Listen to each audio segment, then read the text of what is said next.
Даже не по понятиям жекеме жеке чыгыш керек да. Туура? Давай же вы правильно говорите деп кичине балдар реакция кылат да. Кыздардын топтошуп алып бир кызга басым көрсөткөнүн же болбосо Атам таштап кеткен бизди. Апам болсо акча табам деп кетти. Бул дүйнөдө эч ким кереги жок экен. Бет батпайдым ушул дүйнөгө. Жашоо кызыктырбай, жашап кызыксыз болуп, баары бир болуп калган бул депрессиянын белгилери. Менин малда даң доң кырызы чок кырк апасы апасын уруп аткан болот. Болдун сындырып канжалатып, ана чачынан сүрөгөн эсиме кетпейт. Атасы апасын сабап аткан жерин көрөт да, бирок ошол жерде тетиреп калталап отурат. Мен сизде ата болгум келбейт. Могул жерде мына өпсөң бул жагын өпсө болот. Бул жагын оозун өтпө деген сөз. Баланын жыныстык органын кармалап рахат алыш мүмкүн. Болбойт. Андай кылбаңыз деп мамасы айтып баш керек. Атасы айтып баш керек. Келгесе бери өзүм кийсем дегенде чыркырайт. Жок мен кыла алам, колуман келет деп чыркырап берсек. Апасы чуркап, өкүрүп, бакырып, балам деп кыйкырса, бала резко ыйлайт. Кээ бир энелер гиперопека кылып, баласын тумчулап, эч кимге тийгизбей, сүйлөтпөй, сен туурасың. Ооба, сага болушум керекмин. Эмне болуптур кечээ болуп калсам? Биз кыргыздын үрп-адаты, маданияты сакталып калыш керек да. Менин границам, менин жашоом, менин ой жүгүртүм эмес. Биз коо менен аралашканды үйрөнүш керекпиз. Менин атам дүйнөдө эң жакшы. Менин атам герой. Эки адамдын сүйүүсүнө муктаж. Бала үчүн эң кымбат нерсе ата-эненин мээрими. Бүгүнкү биздин уста долбоорубуздун коногу Бишкек мэриясынын астындагы балдарга жардам берүү борборунун психологу, ошондой эле азыркы учурда өтө актуалдуу болуп аткан дипломдуу психолог Гүлзат Исабекова конокто. Саламатсызбы? Саламат. Жакшы келип алдыңызбы? Азыркы учурда дароо эле ошол суроодон баштайлы.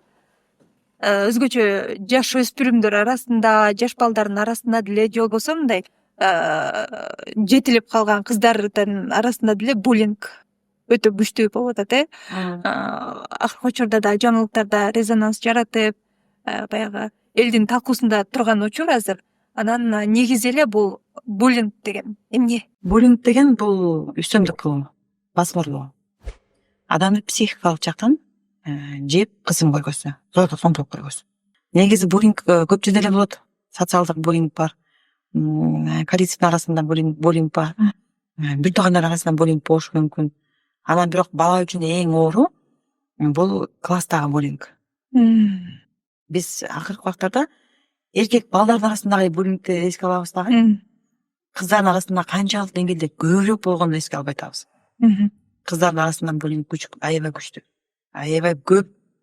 Ал буллингдин кесепетинен кыздар керек болсо суицидке чейин утат. Бул негизи эң оор турган көйгөй. Бул жөнүндө сүйлөшүш керекпиз. Бул боюнча алдын алуу иштерин жүргүзүш керекпиз. Бул ошо буллинг өзгөчө 5-класста аябай көп башталат. Биз негизи 3-4 класстын тезинде даярдаш керекпиз. Ага чейин эле. Же болбосо 1-класска барган балдарга көбүрөөк жанагы жомок аркылуу бирөөгө бул тартып жардам берүү, шылдыңдаган жаман болот, үстөмдүк кылган жаман деген эмелерди, идеяларды бала 1-класстан башташ керекпиз. Түшүнүк киргизиш керек керекпиз. Азыркы мына биз балдарыбыз көрөт атпайбы? Жана американский кино болот, корейский кино болот. Ал жакта көрсөң баардыгы эле ошол бир кызды үстөмдүк кылып, басым кылышып, басым көргөзүшүп, аны жамандап, шылдыңдаган эмелер көп, аябай көп. Корейский кинолордо өзгөчө көп. Өзгөчө жана корейский подростковый кинолор көрсөң, ошол жакта ошол шылдыңдоо, басмырлоо деген көп болгондуктан балдарга дагы бир кандайдыр бир кесепет тиеткен, таасир тиеткен да. Анан 5-класс бала болгондо буга чейин башталгыч класстагы мугалимден кутулушуп, мындайча айтканда, жалпак менен айтканда, 5-класска чыкканда эркиндикке чыгып балдарча. Негизи 5-класс бул переходный возрасттын алгачкы этапы. Жана өткүлүк курактын алгачкы кадамы болгондуктан ошол жакта балдарда өзгөрүүлөр көп болот. Физикалык жактан, гормоналдык жактан өзгөрүүлөр көп болот да. Психологиялык жактан дагы өзгөрүүлөр көп болгондуктан бала эмне кылып жиберсем, эмнеден баштасам, өзүмдү кантип көргөзсөм, өзүмдү башкача көргөзгүм келип атат деп мындай өзүн издеп баштайт да. Анан ошол эмеде, ошол куракта бирөө аркылуу өзүнүн самооценкасын көтөрүү. Аябай күч алат ошо 5-класска. 5 класстан башталып 9 класска чейин 10 класска чейин аябай максимум болду. Ушул турактачы. Анан бул мына азыр 5 класстан башталып кыздар арасында көп болуп, жанагы кандай көйгөйлөрдү артан чубап жатат да. Анорексия. Мисалы бир кыз толугураак болсо, аны класстын баары тең толуксуң, семизсиң деп атып, байкуш кызды баардыгы жемелеп атышып, же болбосо көзү бүтүк болсо, же болбосо сүйлөгөнү туура эмес сүйлөп койсо, же бекешен сүйлөсө, ошол бир кандайдыр бир денесинен минус таап, кээ бир кезде минус жок болсо дагы минус тапканга аракет кылышып, анан ошол кызды басмырлашат. Бул бир кыз эмес да, топ кыздар. 5-6 кыз. 5-6 кызга жалгыз кыз кантип эме берип алат, келтип бере албайт да. Анан ошонун артынан өзүнүн сырткы келбети минус, мурдун чоңдоп койсо, байкуш мурдун жек көрүп, мурдун жаман көрүп баштайт. Чачың цвет жакпайт деп койсо деле, ошо кылып буллинг кылгысы келген кыз бул дайыма өзүнүн жанына бир 5-6 курбунун табат. Өзүнөн кичине слабыраак кыз табат дагы. Анан өзү лидер болот. Анан ошол кыздан басмырлаган сайын ырахат алат деген сөз. Басмырлаган сайын өзүн бийик сезет.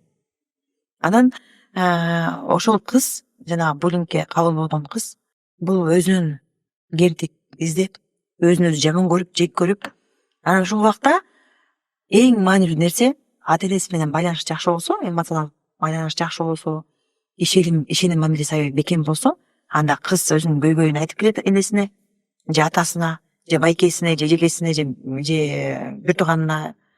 Анан ошол проблеманы башталып атканда чечип койсо болду. Эгер ишеним мамиле жок болсо, ата энеси миграция, азыр миграцияда жүргөн ата энелер көп. Балдары биякта окуп атат, өздөрү миграцияда. Аны миграцияда жүргөндө сен бирөөнөн жашайсың да, тайкеңден, тайжеңден, же болбосо байкеңден, жеңең болот үйдөчү, анан же чоңота үйүндө. Анан аларга канча айта албайсың да, менде проблема болуп атат, көйгөй болуп атат деп. Анан бала өзү калат. Анан депрессияга түшүшү мүмкүн, анорексияга жетишиши мүмкүн, же болбосо жанагы РПП деп коет, расстройство пищевого поведения деп, булимияга түшүшү мүмкүн. Тамакты көп жеп, тойгон бебе алат. Же болбосо эң оор нерсе бул аутоагрессия деп. Аутоагрессия деген бала өзүнө өзү зыян келтирүү.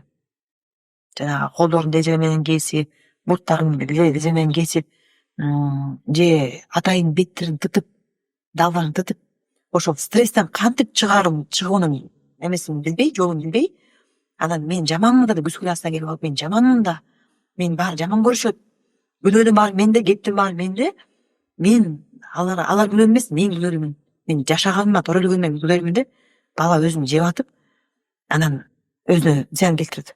Мына дары чеккен балалар көп. Ата энеси билбейт дары чеккенди. Жанагы дары бар.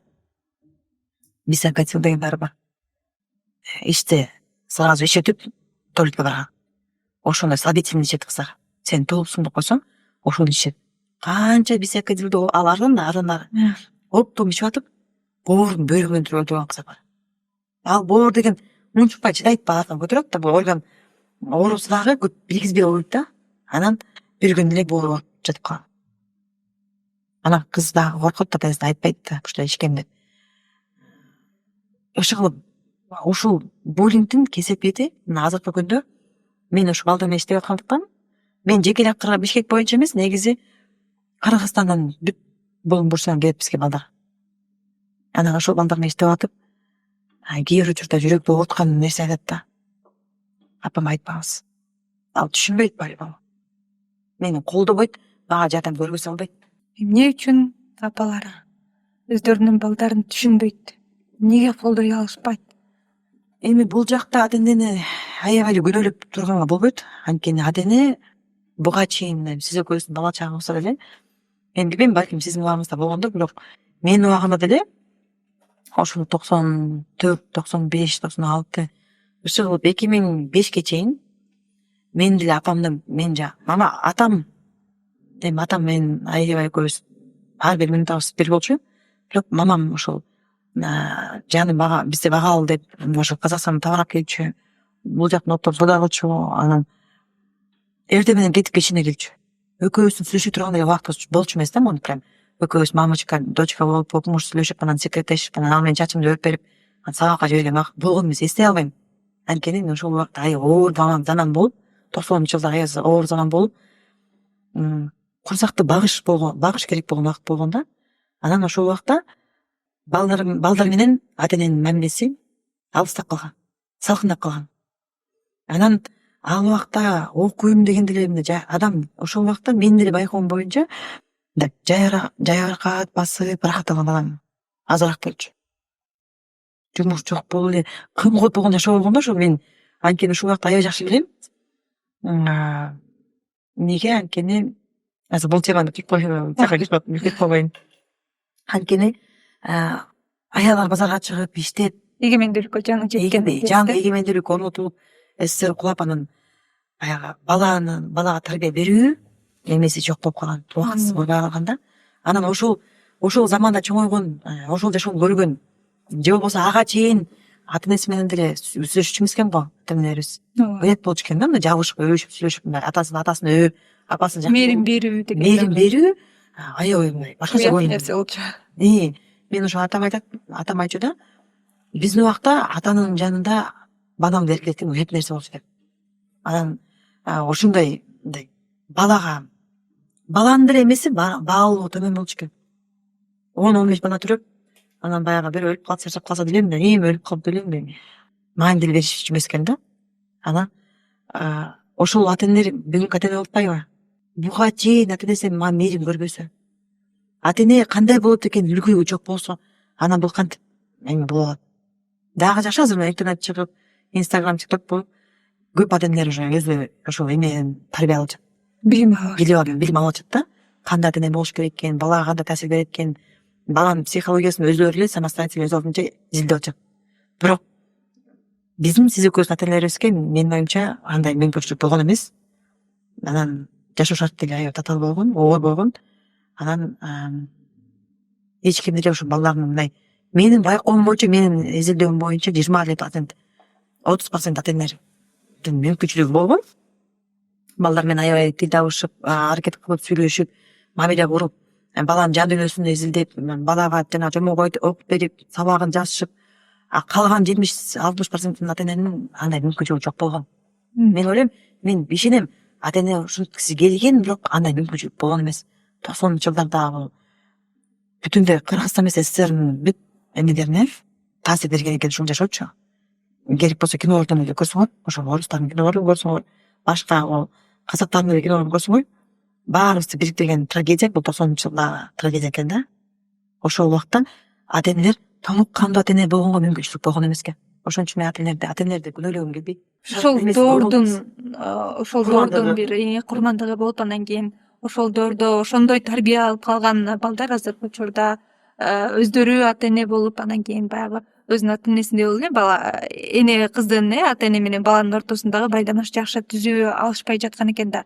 Ошон үчүн дагы баягы буллингке кабылган, же болбосо зордук зомбулук көргөн биздин балдарыбыз ата энесине айтпай, коркуп жүргөндөр да көп экен да. Анан ошол буллингке кабылган бала биринчи кезекте эмне кылышы керек? Эгер бир баланы урушуп кетсе, экөө бири-биринен урушуп кетсе, ал жакта жеңилирээк да. Сен жүзмө-жүз, бетме-бет тытышып, урушуп, кайра элдешип кеткенге толук ыктымал. Бүгүн урушуп кетиши мүмкүн бала, эртеси күнү элдешип кеткенге толук ыктымал бар да, кепилдик бар. Бирок сен жалгыз болуп туруп, тегерегиңде 5-6 бала сени шылымдап эметсе, бул убакта эң биринчи ата энеге айтыш керек. Эң биринчи ата эне, бул мындай учурда ата эне, мугалим, анан жанагы балдар ата энеси менен биргеликте иш жүргүзсө, анда жеңилдик болот. Бирок бул кагаз үстүндө эле эме, рекомендация, кеп кеңеш кагаз үстүндөгү эле. Реалдуу жашоодо мындай да, эгер мен реалдуу жашоодо балам буллинг болуп анын ата энесин чалсам, анын ата энеси эгер адекваттуу реакция кылса, анда ал баласы менен сүйлөшөт. Кызым андай болуп кетти. Мен сени тарбиялаган эмесмин. Бул туура эмес деп. Эгер ата эне реалдуу түрдө эме бербесе, мындай адекваттуу түрдө реакция бербесе, ал экөөбүз кырылабыз. Сен балаң ушинтип, сенин балаңда да күнөө бар. Эмне кылайын? Бул бала деп коет. Балдар деген тил табышат, бүгүн урушат, эртең элишет деп коет дагы. Баягы ата эне катары, жаран катары жоопкерчилик албайт деген сөз да. Мен кече деле утуп калдым бир ситуацияда. Бала эки баланын бири бала кичинекей балдарды уруп койсо, ата энеси кечирип койгула, буну бизден кеттиң, биздин балабыз менен жашайбыз деген ордуна кайра баягы баланын ата энесин урушуп, телефон менен сөгүп сагып, коркутуп, үркүтүп неме болду го. Ошо ата эненин реакциясы маанилүү да.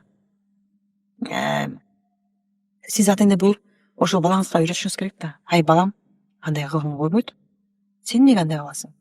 Эгер өзүңдүн күчүң көргөзүң келсе, кел спортко берейин сени. Ошол жактан көргөз спортуңду.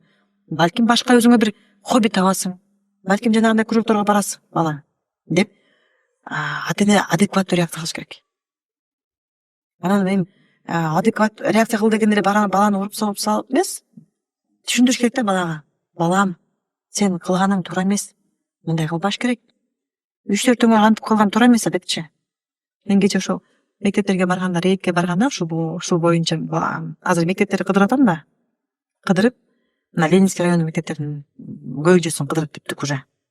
Анан балдарга айтып атпаймынбы? Балдарга айтам да кээ кезде. Ай балдар, 3-4 өңөр бир балага үстөм деп койгон туура эмес. Даже не по понятиям, не по-мужски десем, балдар күлүп, сиз бул сөздү каяктан билесиз? Эми туура эмес да, балдар жигит деген, мырза деген, эгер бирөө менен конфликт болуп калса, достордун баарын эшитип келип, бир кишинин, бир баланы сабабай, ошо менен жекеме чечип алыш керек да. Туурабы? Экөө тең болсо. Туурабы? Эгер бала улуу болсо, анда ата энеси айтыш керек. Эгер кичүү болсо, ал балага мындай түшүнүү мамиле кылып коюш керек. Мисалы, 7-чи класстын баласына 2-чи класс бала сөгүп койсо, эми бул пока кичинекей бала да деп эле реакция кылыш керек. Туурабы? Бизде көбүнчө ситуация кандай болот?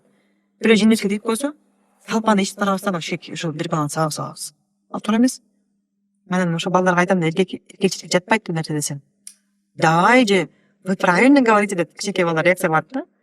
Анан баягы ошол рейдке барганда деле өзүм деле ушул биз Ленинский район, РОВД, Ленинский эме ОВД. Анан прокуратура Ленинский. Ал ошол акиматтан да киши барат. Ошол 4 биз болсо ошо мэриядан 4 адистеги барып мектептерге ошо буллинг боюнча түшүндүрүштөр жүргүзөбүз. Мугалимдерди сыйлоо боюнча, ата энени сыйлоо, карындашты сыйлоо, классташыңа кандай мамиле кылыш керек. Бирөө жаман кийинип, силерге окшоштук болбой калса, алга жардам бергиле, наоборот. Анын үстүнө басмырлап, неме кысым көргөзбөйлү деп. Жалпак менен сүйлөсөң, алар угат балдар. Ошо кандай балдар, кандай тарбия көргөн, тарбия алган дейбизби, же болбосо кандай психологиялык жардам менен, же болбосо кандай психологиялык басым менен чоңойгон балдар буллинг кылышат башка бирөөнү? Жанагы эмнегедир баардыгы акыркы сабак деген эме бар го, телесериал кыргызча. Ошону күтөлүшөт да. Бирок мен рейдке барып, өзүм ушул балдар, ушул сериал боюнча балдар менен сүйлөшкөндө, алар талдай алышат экен. Оң кармандан терс карманды. Ошол жерде акыркы сабакты көрдүңүзбү? Кээ бир серияларын көрүп калгам, бирок баштан аягы отуруп көргөн. Ошол жакта Айба братан деген бар. Ошол жакта Айба ачык, нагыз чагылдырылган да. Атасы үйдөн баланы уруп, сабап, дайыма кемсинтип, басмырлаган экен. Анан бала ошонун агрессиясы менен мектепке барып, балдардан чыгарып жүргөн. Негизи басмырлап, басмырлап, үстөмдүк кылгысы келген баланын самооценкасы төмөн болот. Өзүн жакшы тааныбайт. Анан мындай, балким үйдөн же буга чейин башталгыч класста кандайдыр бир кысымга кабыл болгон бала болушу мүмкүн. Биз эми үй бүлөнү да айтып, именно могул үй бүлөнүн эмеси ушуну деп айта албайбыз, анткени кээ бир убактарда үй бүлө эмес, жанагы сериалдар таасир берип коюшу мүмкүн, көчөдө таасир берип коюшу мүмкүн, айлана чөйрөсү таасир берип коюшу мүмкүн. 5-чи класстан баштап балага коом таасир берет. Айлана тегереги, чөйрөсү, көрүп аткан жана гаджеттерди көрүп атпайсыңбы? Жана корейский сериал көрүп атамбы? Американский кинолор дагы бар. Жана кинолор эле көрөсүңөр го? Подросток кинолор эле туалетке башын унтасын, тыгып эле издеваться эле шылтыңдашып го. Негизи ошол баягы кайсы бир кылмышты сүрөттөп берүү же көргөзүп берүү баягы өспүрүм балдардын психологиясына терс таасирин тийгизсе керек деп ойлойм да. Анткени чындыгында эле баягы толук кандуу чоң адам боло элек балдар көргөн нерсесин туурашат да. Сиз жана айтып өтпөдүңүзбү, балдар ошо акыркы сабак сериалын анализдегенди билишет экен деп. Жана алар кантип анализдеп берип атат, балким ошону көргөндөрүн жасаган туура деп ойлогондор бар чыгар. Мен бул эмени, бул сериалды мен жумуштан келсем кызым көрүп атыптыр. Анан кызым көрүп атып, анан башка отура болсо менен жок. Ушул кызыктуу деле көрүп калып да, көрүп атат да. Мен акырын мындай байкасам эле эки каарман бар экен. Бул сен эки жолу тандасаң болот деген неме экен. Мен ушундай кабыл алдым. Анан кызым менен сүйлөшүп кеткөндөн кийин сүйлөшүп аябай талкуу кылганда, кызым жанагы образын караңызчы, бул деген момундай экен. Бул өзү сыйлабаган бала, атасы ушундай мамиле кылат экен деп аябай сүрөтүп берди деген терс каарманды. Көрдүңүзбү, бул несчастный, бул бактысыз бала, бул сүйүү көрбөгөн бала деп өзү сүрөтүп берди 6 класс кызым. Анан жана Урмат деген бала бул апасы ооруп, анан атасы Россияга кетип үйлөнүп алып ушундай. Анан апасы ооруп, бир карындашы менен үчөө. Анан Урмат деген бала ушул үйгө жакшы окушум керек экен, жакшы окуп чоң ийгиликке жетсем, атама апама дары алып бере алам, апам ден соолугун карай алам, ушул карындашымды окута алам деген бала экен да. Анан ушул жерде бир агайдын таасири бар. IT технологиясын окутам деген агай таасир берет аябай. Мына эркек кишинин эмес таасири, балдар, силер монтип окусаңар болот, мен да силердей болчумун, мен да окуп ушуну билим алып, мына аракача чоң акча таап атам деп, ошол кишинин таасири көп. Анан ошол кызым экөөбүз көрүп атып, мен кызым менен сүйлөшүп, ошол сериал бүткөндөн кийин ал сүйлөй берет да, ал кел сүйлөшөсүң деп эле мындай өзү сүйлөй берет, мам, ана мындай болду, как вы считаете деп өзү эле сүйлөйт, бала өзү сүйлөйт. Эгер бала менен аябай сүйлөшсө, укмуш эсен билесиң да. Кээ бирөөсү ойлоп кетет, кызымдын ой жүгүртүүсү менден да жогору өтөтчү. Анан ошентип сүйлөгөнүн мен ошо атайын ушул кинолорду ушул сериалды кичинекей эмеден баштагам. Консультация учурунда ушуну көрдүм эле десем, ооба деп, анан жазып берчи десем, жазат 8 класстын баласы эссе жазып келет. Бул менин терапиямда болгон нерсе да. Мен сурайм да, кайсыл мектептин окуучусуң? Кыргыз тилде, орус тилде деп. Эмнени көрөсүң деп эле. Акыркы сабакты көрдүң эле десем, ооба көрдүм. Анда давай экинчи эмеге, терапияга акыркы сабакты мага эссе кылып жазып келген. Анан барып жазып келетчи эле. Тиги бала мындай экен, тиги бала мындай экен. Сен кайсыл каарманга болушасың десем, буга болушам деп эметип калды. Каарманга болушуппу? Анда бул баланын критикалык ой жүгүртүүсү жакшы өнүккөн экен деп калган.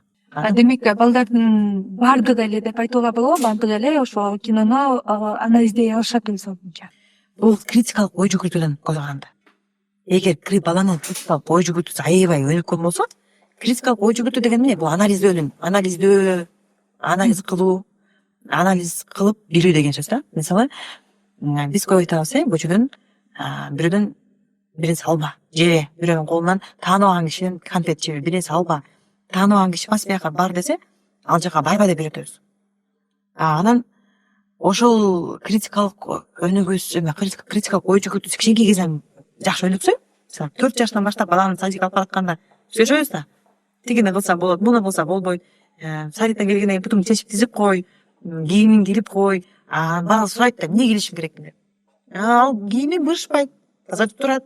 Эмнеге бутум тизиш керекмин? Анткени босогодон бирөө келгенде, сенин бутуңа эч ким чалынбайт, жыгылбайт деп сүйлөп түшүнүп берсең, баланын критикалык ой жүгүртүүсү бата өнүгөт. Мен негизи көп айтам го, ушул балага эң жакшы мугалим, эң жакшы психолог ата энеси. Атадан дагы таасир алат, энеден дагы. Бул үй, жанагы макал бар го, уядан мени көрсөң, ошону аласың деген. Ошол мен 100% кошулам. Негизи биздин кыргыздын эмеси, макалдарында чыныгы эме жатат да, тарбия. Ошол жакта. Бир эки сөз менен бизге чейинки ата бабаларыбыз эки сөз менен тарбиялап койгон билген экен. Чынында эле мен аябай ошого баа берем да. Анан ошол балага канчалык салым кошуп мына 1, 2, 3, 4, 5, 6, 7 жашынан баштап аябай ошол 7 жашка чейин аябай жакшы салым кошсоң, кийин балаң жеңил кетет деген сөз. Эмнеге кол жууйбуз деп сурайт балам мисалычы. Экинчи кызым сурай берчү. Эмнеге эле кол жуу деп айта бересиң депчи. Анан мен түшүндүрдүм да, сырттан биз деген маршрутка менен келгенде, маршрутканы көп киши кармайт. Ошол кармагычтардын эмесинде толтура бактерия бар. Анан сен кол менен кармайсың, үйгө келесиң, бактерия колуңдун кири менен нан жейсиң дароо эле. Дегенде сен бактерия жаман кир бактериянын баарын жутуп аласың. Анан ашказанында эме пайда болот. Теги оору пайда болот. Анан ооруйсуң. Ичиң өтөт. Диарея болсун десең эле, ушундай болуп турбайдыр эми. Кийин өзүнүн иниси да ушинтип айтып калды. Руки нужно мыть. Депчи, ал жакта бактерия көп деп эле ушинтип айтып калды. Таасир бериптир да, ошол 4 жашындагы айткан сөз таасир бериптир. Ошон үчүн критикалык ой жүгүртүүнү биз балам 15ке чыкканда түшүнөсүң деп баланын баягы сурап атканда суроолоруна жооп бербей койбой, биз кичинекей кезинде сурап берет. 5 жашынан баштап бала почемучка боло берет да. Почемучка деген эмнеге мындай деп сурай берет. Ошондо айтак болот. 5, 4, 5, 6 жашка чейин бала окумуштагы суроолор берет.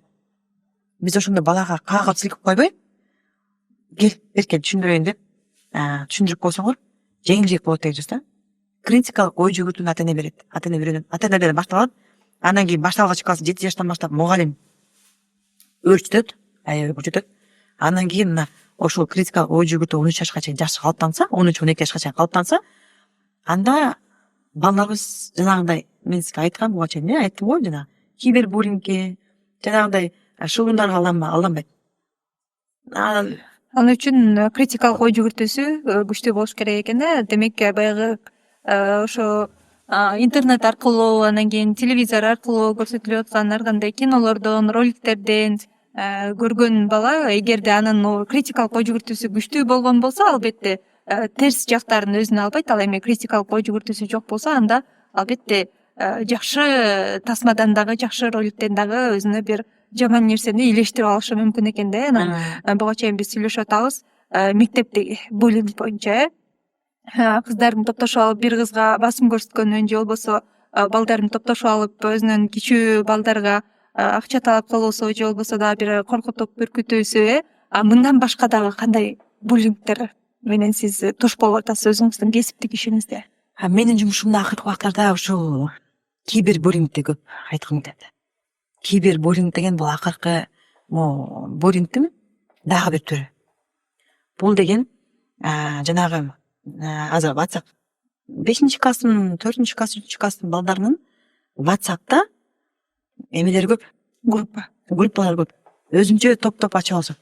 Ошол жактан бирөөнүн жыгылып калганын тартып, классташын тартып, анан же шылдыңдап, ошол жактан бир баланы бүт группа боюнча жазып шылдыңашат. Же мындай туура эмес сүрөтүн, же туура эмес жыгылып калганын ошол жака киргизип шылдыңашат. Анан эң жаман нерсе дагы бир эме болду. Ошол жакта кыздар эле арасында болуптур. Бул кичинекей кыздардын 3-класс кыздардын арасында эле болуптур. Интернеттен жаман аялдардын сүрөтүн тандап алып, сен ушундайсың деп, сен ушундайсың, сен Айгүл ушундайсың деп сүрөттөрдү киргизип, баары ха деп күлүп, смайлдердин баарын жиберип, ал кыз аларды блоктоп койсо, кайра башка жагынан чалышып, жиберишип, кызды депрессияга түшүргөн убакыт. Бул эң өкүнүчтүү, эң оор нерсе. Анткени ошол кыз ата энеси ошо миграцияда экен. Анан айтайын десе эле, тайнесең түшүнбөйт да, тайнесең эң бул жакта мындай болуппайбы? Ата энең дагы мектепке барса, мына апаң келдиби? Апаңдын юбкасын жакшы алдыңбы деп дагы шылынышат да. Анан азыркы убакта класстарда 50ге жакын бала бар. 50ге жакын балага кантип туруштук бере аласыз? Жалгыз кичинекей бала бере албайт да. Анан үйгө келип, ата энеси айтайын десе, ата энеси миграцияда. Ата энеси жанында жок. Бала өзү менен өзү калат ушул проблемасы менен, көйгөй менен. Ошол көйгөй менен күндүгө чөгүп атып, акыры депрессияга түшүп, бала тамак жебей калган болот. тамак жебей бир күнү мага айтат, эже мен жашабай эле өлүп алсам жакшы болот окшойт мен үчүн. Бул дүйнөдө мага орун жок экен дегенде мен өзүм ыйлайдым да. Ушунчалык мага күткөн эмесмин, ушул кичинекей кыздан ушул нерсени күткөн эмесмин. Мен ата энеме кереги жок экенмин. Атам таштап кеткенбиз да. Апам болсо акча табам деп кетти. Мен биринчи классымдан бери апам жок. Тайнем болсо мени уруша берет. Мен классташтарым жаман көрөт мени. Мен эч ким кереги жок экенмин, апа. Эжеке, мен бул дүйнөдө эч ким кереги жок экенмин. Бет батпай атам ушул дүйнөгө. Мен өлүп алсам жакшы болот окшойт деп ушинтип айтканда, мен аны күткөн эмесмин, андай сөздү күткөн эмесмин. Ушу 3-класс кызга ушунчалык жашоонун эмеси оорчулугу тийип, жан дүйнөсү батпай кыйналганын окуганда мен өзүм аябай жаман болдум. Анан ошол социальный педагог менен келген. Мен айттым, срочно апасы менен кабарлашып калам. Апасы жок бул жакта, эме эч жүрө албайт. Апасы керек срочно деп козго. Апасына түшүндүрүшүм керек, сиздин кызыңыз ушул кыз үчүн акча табамда жүрөсүз. Бирок сиз эртең кызыңызга миллион акча берсеңиз дагы жардам бербейт, кеч болуп калат. Жалгыз эле кызыңыз бар экен. Ушул кызыңыздын жанына балким ушул кызга жакшы тарбия берип окутсаңыз, балким ушул кызыңыздан чоң адам чыгар деп аябай түзөшкүм келди да. Бирок эң өкүнүчтүүсү апасы кабарга чыкпай койду. Мен бош эмесмин, менин кызыма психолог кереги жок деп кабарга чыкпай койду. Анан азыркы учурда кыз менин жумушума келип жүрөт, бирок эме эртең эмне болот деген сөз. Анын тагдыры эмне болот? Мына ушул эле көйгөй, ушул эле абал. Мисалы, депрессия деп атпайбызбы? Биз депрессия бала болбойт деп эле айтып берет да. Чоң кишилер мен айтам да, балаңыз депрессия болоптур. Жанагы тынчсыздануусу, түн ичинде уктабай калганы, тамак жегиси келбей калганы, жашоо кызыктырбай, жашап кызыксыз болуп, баары бир болуп калган депрессиянын белгилери десем, чоң кыз сиз кичинекей бала депрессия болбойт. Сиз ойлоп таппаңыз деп ушундай реакцияны көргөндө мен жаным кейийт да. Сизин балаңыз депрессия болуп деп көңүл бөлүп коюңузчу. Той поюңузду кое туруңузчу. Той деген күнүгө боло берет да. Балаңыз бүгүнкүдөй бүгүн 14-те, эртең 15-те. Өмүргө 14 жашта боло бербейт да. Сиз азыр көңүл бурбасаңыз, эртең кесепетин көрөсүз деген сөз да. Анан эң өкүнүчтүүсү ата эне түшүнбөйт. Бала түшүнөт. Балага психолог кереги жок. Ата эне иштеш керек. Мына экинчи класс бала ата энеси күнүгө кырылып урушат экен.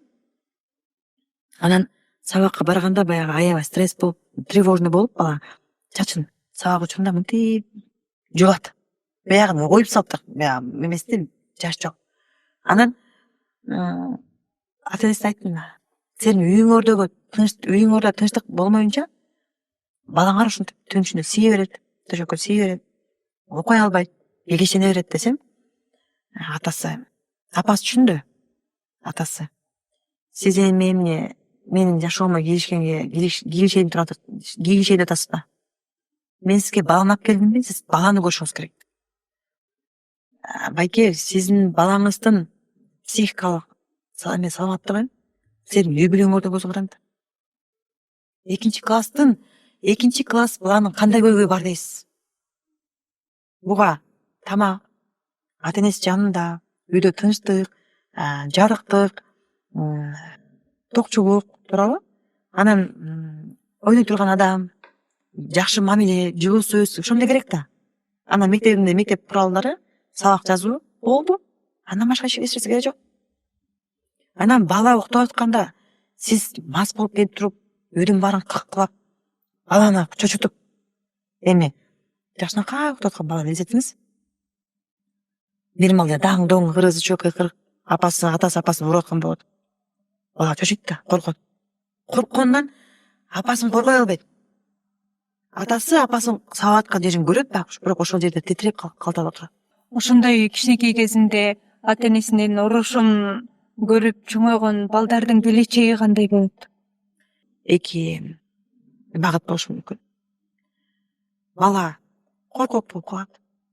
Оюн айта албай калат. Невротик болуп калат. Невротик деген дайыма тынчсызданып турат. Алаңдап турат, коркуп турат. Жанагы начальник, шеф, одногруппник, мугалимдердин баарына баш ийип өзүн сөз айта албаган бала. Неуверен деп атпайбыз ба биз? Неуверенность ошондон башталат, үй бүлөдөн башталат. Неуверенный деген жанагы өзүнө өзү ишенбеген балалар бул 10 жашка чейин калыптырат да. Ошол сезим. Бала төрөлгөндө эле неуверен болуп төрөлбөйт да. Баланын өзүнө болгон ишеними 10 жашка чейин үй бүлөгө калыптырат. Бул бир багыты. Экинчи багыты токсичный болот. Жакшылыкты адамдардан күтпөйт. Агрессивный болот. Любой ситуациядан только жамандык издеп турат деген сөз. Коалицияда интрига кылып, урушка, интрига, ушакка жакын болот. Эки багыты менен чоңойт. Бул бирөө айтат, бала бышык болуп бекем болуп чоңойт. Бекем болуп чоңойбойт. Мына элге чыккан киши келет. Азыркы убакта бизнеси баардыгы сонун. Бирок айтат, ушул менин атамдын сабап аткан немеси көз алдыман кетпейт ушул убакка чейин. Апам чыркырап, мурдунан кан агып, атам чачынан сүйрөп, ошо кан мурдунда кан агып атса, ошол жердин баарын каныңдып сабап аткан эч көз алдыман кетпейт. Апам тирүү болгондо апасы каза болуп калган экен. Апасы ошо атасы ууруп эле өлтүргөн экен да, аягындачы. Башынан травма кетип, опухоль болуп, апасы ошо баланын 20-га чыкканда, 19-га чыкканда өлүп калган экен да. Азыр ошол даражамда апам тирүү болгондо, мен апама бүт нерсемди кылмакмын дейт, эс алдырмакмын, дарын алмакмын дейт. Бирок кеч. Атама азыр жардам берем, бирок атамды толук кандуу сүйө албайм, кечире албайм дейт. Анткени менин түшүнүгүм боюнча атам апамды сабап атып өлтүргөн дейт да. Ошо сабап атып эле башына опухоль жаратып чабып алган экен. Травмада кичинекей болуп чоңойт, ал чоңоюп опухольга айланат да. 20 жаштагы бала эмне кылат мисалычы? Атамды кечире албайм. Атам менен бир чогуу жашайм. Атама алып берем тамактарды, кийимдерди алып берем, бирок атамды кечире албайм. Мен азыр элдөмүн, атам 70 канчада, бирок такыр сүйүп ата дегим келбейт. Намыстанган үчүн эле, кайынжуртума намыстанган үчүн эле ата дейм. Бирок ошол картина кетпей койду эсимен. Атам көп эле учур сагаган апамды, бирок жанагы аябай канчалатып, молдун сындырып канчалатып, анан чачынан сүйрөгөн эсиме кетпейт. Ошо полду изи калып калган апамдын каны дейт да. Мына 50 жашка чыкты дагы ошол бала кезиндеги алган травмасы азыркыга чейин ошонун жүрөгүн эзип жеп келет. Ал өзүнүн балдарынан дагы сөз берген экен. Атасы үйдөн сөгүнүп, балдарына катып сүйлөсө, кадимки жин келет да. Ата сөкпөңүз айтам дейт, сөкпөңүз менин балдарым. Мен сизде ата болгум келбейт. Аялым жок да, балдарым жок айтам дейт. Мен сизде ата болгум келбейт. Сизде ата деп айта албайм, айткым келбейт. Намыстан эле бул баласы атасын таштап кетти деп эле элден коркуп эле атам менен чогуу жашайм, бирок негизи ата деп айткым келбейт адамды. Мени жакшынакай боорукер энемден эне сөрөп алган экен, ушу бир эле баласын көрүп сабап атып, ушу выкидыш болуп, ошо боюндагы кезин сабап шылып, аябай нерсе корлук көргөзгөн экен да. Ошол энем төрөп калган дейт. Энем ооруксан болуп өлүп калган дейт. Ошол мен ушул арманым өксүп калдым дейт да. Ошо энемде азыркы даражам болгондо энеме жардам бермекмин дейт. Бул экинчи багытта жакшы тарапка өзгөргөн бала болуп атат. Бул киши деген өмүр бою коргоп болуп жүрүп, өзүнө таяна албай, анан бир кишини ошол жумуш берген киши колунан иштейт да. Ошол кишинин астынан кол иштеп, анан ошол киши бул кишиге бизнес ачканга жардам берген экен. Жашоосунда бир адам жөлөк таяк болгон экен.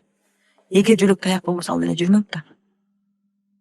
Жашоосунда нааразы болуп, баардык күнөөлүү, мен окубай калгам. Бир нерсени баштагандан коркуп, бир нерсени баштагандан коркуп. Анан жанагы айтып өткөндөй эле, ошол үй бүлөдөн кичинекей кезинен кордук көргөн, зомбулук көргөн балдар же болбосо ата энеси анын баласынын оюн сыйлабаса, укпаса, ошол балдар баягы өзүнүн досторунун арасында, чөйрөсүнүн арасында коркок болуп калат да. Анан кийин жана буллинг кылып аткан балдар деле мындай өзүнө ишенген, сөз кайтара алган балдарга буллинг кылыша албайт да. Анан кийин кайра ошол буллингдин баягы кесепети ошондой балдарга келип тийип атабы? Сиз туура айттыңыз. Буллинг кылган бала өзүнөн күчтүү балага кыла албайт. Ал жетпейт да. Анан слабый балдар тандайт да. Туруштук бере албаган балдар тандайт. Кээ бир учурда ошол туруштук бере албаган балдар ошол кичинекей кезинен баягы психологиялык жактан жакшы өлчөбөй калган балдар болуп атабы? ооба мындай да жанагы орусча айтканда стержень деп атпайбы, өзөк болуш керек баланын өзүндө. Мисалы апасы сен балам сулуусуң, сен акылдуусуң, сен күчтүүсүң, сен башкаларга көңүл бурба. Ал деген сага ичи күйгөнү айтышы мүмкүн, сен жаман көргөнү айтышы мүмкүн деп өзүнө ишенбеген үчүн ушундай кылышы мүмкүн деп жанагы критикалык ой жүгүртүүнү өнүктүрсө, анда бала реакция бербейт. Ну и что? Сүйлөй берди, мага эмне болуптур деп коет. Ошол реакцияны уккан бала бөлүп кала албайт. Анткени билет, буга таасир бербейт экен. Менин сөзүм менен аны кымчый албайт экен, чимчий албайт экен, чукай албайт экен дейт да. Таасир бере албайт экен дейт. Жанагы үйдөн психикалык жактан жабыркаган бала өзүнө ишенбей коркок бала сразу эле эме болот да, курмандыкка чалынат. Дароо эле ал баланын оңой эле буллингке кирип калса болот. Ошон үчүн канчалык деңгээлде ошол ата эненин үй бүлөнүн катнашып берсе, балага таасир берет. 100% таасир берет. Бала өзүнүн жашоосунда балким чоңойгондо деле, эл жеткенде деле ошондой буллингке же болбосо кандайдыр бир терс нерселерге туруктуу болуш үчүн же балким ийгиликтүү болуш үчүн балага кичинекей кезинен кандай тарбия бериш керек? Кичинекей кезинде ошол баланын жан дүйнөсү тынч болуш керек. Эң негизги, эң жакшы нерсе бул бала, мисалы сабак жазганда айттым го, сабак жазганда биз баланы уруп берсек, ал бала акылдуу болбойт да. Коркуп титирип атып, байкуш коркуп атып, жазганын түшүнбөгөн түшүнбөй калтырап атып жазып деп, бир жарым саатта апасы сабагын бүтүрөт. Бирок анын ээсине эче келет да. Эгер баланын үйүндө атасы, апасы жакшы мамиледе болсо, ата энеси жылмайып, балам деп эркелеп турса, ал жөнөкөй мектепте окуса дагы мугалим гений болот. Мугалимдин айткан сөзүнүн 70-80-100% кабыл алат деген сөз. Эгер үйдө тынчтык болбой туруп, күнүгө кыймылыш, күндү кызычы болуп туруп, балаңызды окумуш жанагы 5000 долларлык мектепке берип койсоңуздар, кандай ошо болду? Жылына 2000 бала бүтөт. Кандай ошо 2000 баладан кийин бала жана максимум көрүктөрү алсак, бала ушунчалык умтулса билимге, ал свечаны жагып берип окутушпайбы китепте, ошол сыяктуу. Эгер үйдө тарбияга багыт берүү ата энеси жакшы болсо, анан 1-класстан 4-класска чейин фундаменти бекем болсо, эрежени жакшы билсе, орусча, кыргызча, кыргыз тилинен, орус тилинен, англис тилинен эрежелер жакшы жаттап эметсе, математиканын эрежелерин жакшы билсе, адеп акылактын эмесин эрежесин жакшы билсе, коомго болгон сүйүүнү, эне тилге болгон сүйүүнү жакшы таң болсо, өмүр бою калат. Аны сиз ал бала Америкага кетсе дагы, биягында өзөгө калат деген сөз. Негизи мен дайым айтам, 10 жашка чейин бала көргөн нерсесин эч качан унутпайт. 60 чыкса дагы, ошол 5 жашында болгон кыргызчтын баардыгын эстей алат. Балким 55 жашында болгон нерсени унутуп коюшу мүмкүн, бирок 5 жашындагы нерсе көз алдында калып калат. Анткени 10 жаштагы баланын эмеси эс тутуму таза болот да, булганбайт, кичинекей, мисалы сиз экөөсүнүн эс тутумуңуз уже жарымы толуп калышы мүмкүн. 5 жаштагы баланын эс тутуму таза, ал жанагы губкадай сиңирип алат да. Бала канча жаштан баштап эстеп калат? 3-4 жаштан баштап уже эстеп калат. 3 жашында элес баласы болушу мүмкүн, 4 жашы конкреттик түрдө эстей алат. 5 жашында уже толук кандуу эмени айта алат, картина бере алат. 5 жашында бир нерсени көрсө, ал өмүр бою баланы кылбайт да. Аябай негативдүү, аябай оор нерсени көрсө, үйүндөгү өмүр бою койду алган. Анан мисалы ата энеси урушуп кетип, анан бала эмнеге урушатасың дегенде, тур жок ал, ишин болбосун, кел комнатаңа деп урушуп койсо, бул жөнүндө сураганга болбойт экен деп бала ошол менен өзүнүн ишине эле түшүнбөй эле ошол нерсе менен жууруп ой эле жеп салат да баланы. Ошол ой менен жуурулуп жүрө берет да. Эгер апасы же мамасы түшүндүрүп койсо, бала үйдө ушундай болот. Эми биз деген түрүбүз да, түрү жаныбыз. Бизде эмоция болот, түшүнбөс болуп кетет. Кээ бир кезде эмоцияны башкара албай кыйкырып алышы мүмкүн балам. Десе, демек ата эненин ортосунда жаман нерсе болбоптур да. Экөө жөнөр эмоция менен урушуп кетиштир да. Мисалы кээ бир кезде бир киши түшүндүрдүм баласына. Сен досуңмен урушасыңбы? Ооба, урушам дейт. 7 жаштагы бала. Ошондо эле апам көз урушуп кетебиз кээ бир кезде. Бирок кайрылышып кетебиз. Жашоодо ушундай боло берет десе, баласы ушунчалык жакшы кабыл алыптыр. Ооба, ата энең урушуп кетет. Бирок ал экөө бири-биринен жамандык каалабайт. Жөн эле атамдын ою апама жакпай калган үчүн апам чыркырап урушуп кетти деп мындай мага түшүндүрүп берди. Анан энесин чакырып айтып атпаймынбы, силерге психолог кереги жок экен. Мына балаңар жакшы түшүндүрүп берди. Ата энеси болсо баласы ушу иттен коркуп калды. Иттен коркуп калыптыр. Психолог ката жардам берип коймосо деп эметtiler. Анан бала эмне иштеп атып, анан үйдө атмосферасын билиш керек да. Баланын көз карашы боюнча үйдө атмосфера кандай? Ата энесинин көз карашы боюнча балким жакшы болушу мүмкүн. Анан баланын көз карашы кандай десем, ушу бала түшүндүрүп берет атпайбы? Атам апам экөө баягыда урушуп кетти эле. Анан атам айтты. Ай балам, үй бүлө боло берет. Мен оюм жакпай калды апаңа. Мен апаңа айттым, биз мондай кылалы десем, апаңа жакпай калды. Апаң чыркырап менен макул болбой, ушинтип кыйкырып салды. Анан мен апаң кыйкырганда мен дагы реакция берип койдум балам. Сен дос менен урушасыңбы? Урушасың. Биз да ушинтип урушуп кетебиз. Бирок карасаң, байкасаң, биз 5 мүнөттөн элдешип кетебиз деп айтыптыр да. Анан бала ушинтип атпайбы? Ооба, атам апам экөө урушуп кетет. Бирок экөө бат эле элдешип калат. Бир маалда карасаң, чай ичип калган болот. Деп, мына көрдүңүзбү, уже негативный ситуацияны атасы балага позитивный кылып түшүндүрүп койду дагы. Бала ошону туура кабыл алды. Ата эненин ортосунда ушундай болот экен, пикир келишпестик, конфликт болот экен. Бирок ал эмедек. Мындай конфликт, эки адамдын ортосунда болгон конфликт бул болуп турган нерсе экенин түшүнүп калды да бала. Эгер бала өзүнүн комнатасында тиякта урушуп кырылыш болуп атса, мисалы ата энеси болуп калат болсо, ар бир үйдө болот да, дайыма эле жаным деп кечке суш алып берсең го. Анан ошондой учурда түшүндүрүп койсоң бала, болот экен да, экөө деле урушап турбайбы, пикир келишпестик болот турбайбы чоң кишилердин арасында деп бала туура кабыл алыптыр да. То есть биз кандай эме берсек, жана орусча айтканда подача деп коет го.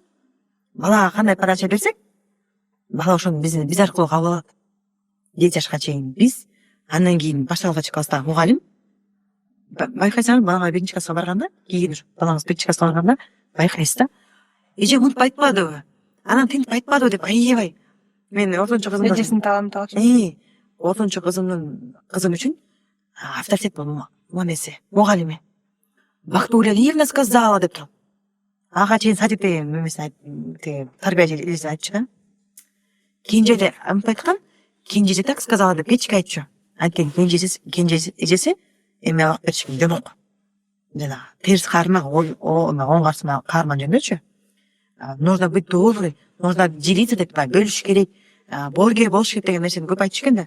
Балдарды сабакка жаткызганда жомок окуп бериш экен. Ошол жомок эстеп калыптыр кызым. Бөлүш керек депчи. Анткени биз бала бакча эме ойногон жер бар го, аянтчалар. Ооба. Ошол жака барып менин кызым самокатты жөнөтүп турса, мен азыр кандай реакция кылам деп өзүмдө кеп калдым да. Анан кызым дароо эле берип койду.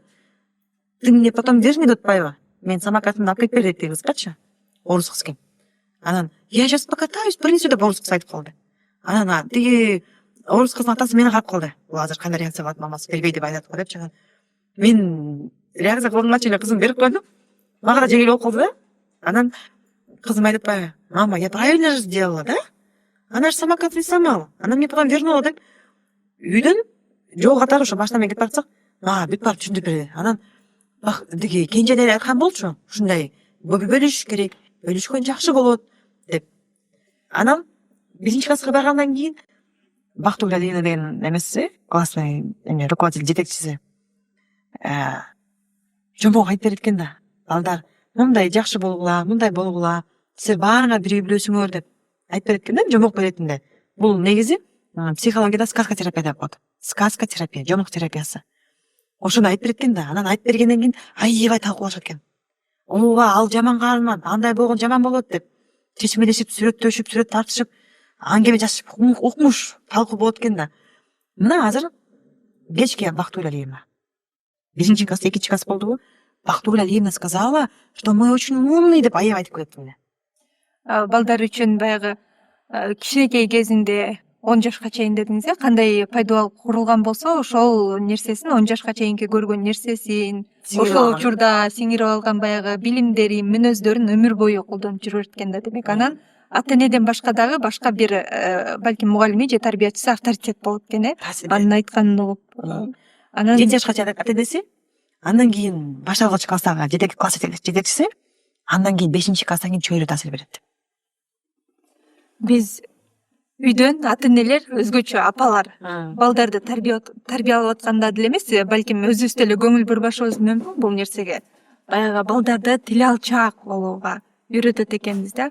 Сен мен тилимди алсаң жакшы бала болосуң, укмуш болуп кетесиң тим эле депчи. Буну кыл, тигини кыл, сен аны каалайсыңбы, каалабайсыңбы, кылышың керек депчи.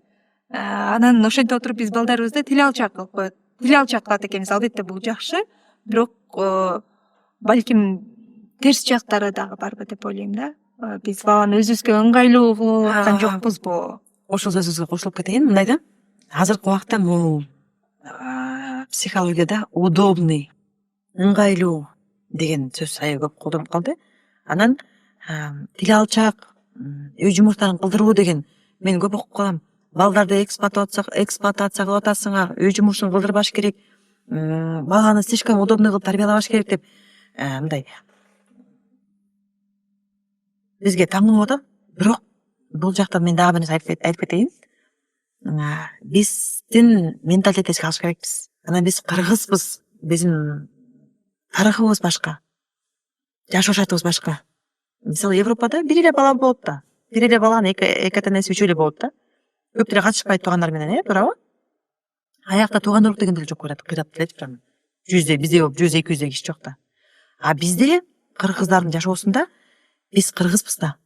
Биз журт менен жашаш керекпиз. Биз мына азыркы убакта ар бир адам өзүнчө болуп калып атпайбы? Бул Европанын жашоо шарты да. Биз өзүбүздүн маданиятыбызды сактап калыш керекпиз. Биз мына көчмөндү калпай, бири-бирибизге жардам берип, бирөөнүн көйгөйү болсо баарлап чечишкенге жардам берчүбүз да. Анан мен ойлойм, ошол биздин кыргыздын психологиясын өнүктүрүш керекпиз. Кыргыздардын жашоо шартына, маданиятына мындай айкалыштырып. Анан балдарды ыңгайлуу дегенде, мен ойлойм тескерисинче, балдар мына үйдө 5-өбүзбүз, күйөөм, мен, 3 балам. Мен улуу кызым табак саганды билет. Экинчи кызым азыр үйрөнүп баштады. Биринчики жанагы картошка кууруп, жумуртка кууруп, пирог кылганды билет. Идиш жүйбүз үчөөбүз, 4-өөбүз жүйбүз. Кичинекей балам да кошулуп калат. Ага да бир нерсе берип коем. Ал өзүнүн чынысын унутуп калды. 3 жашта унутуп калды. Жууп чайкап коет деп. Азыр идиш жууган оңой эле да.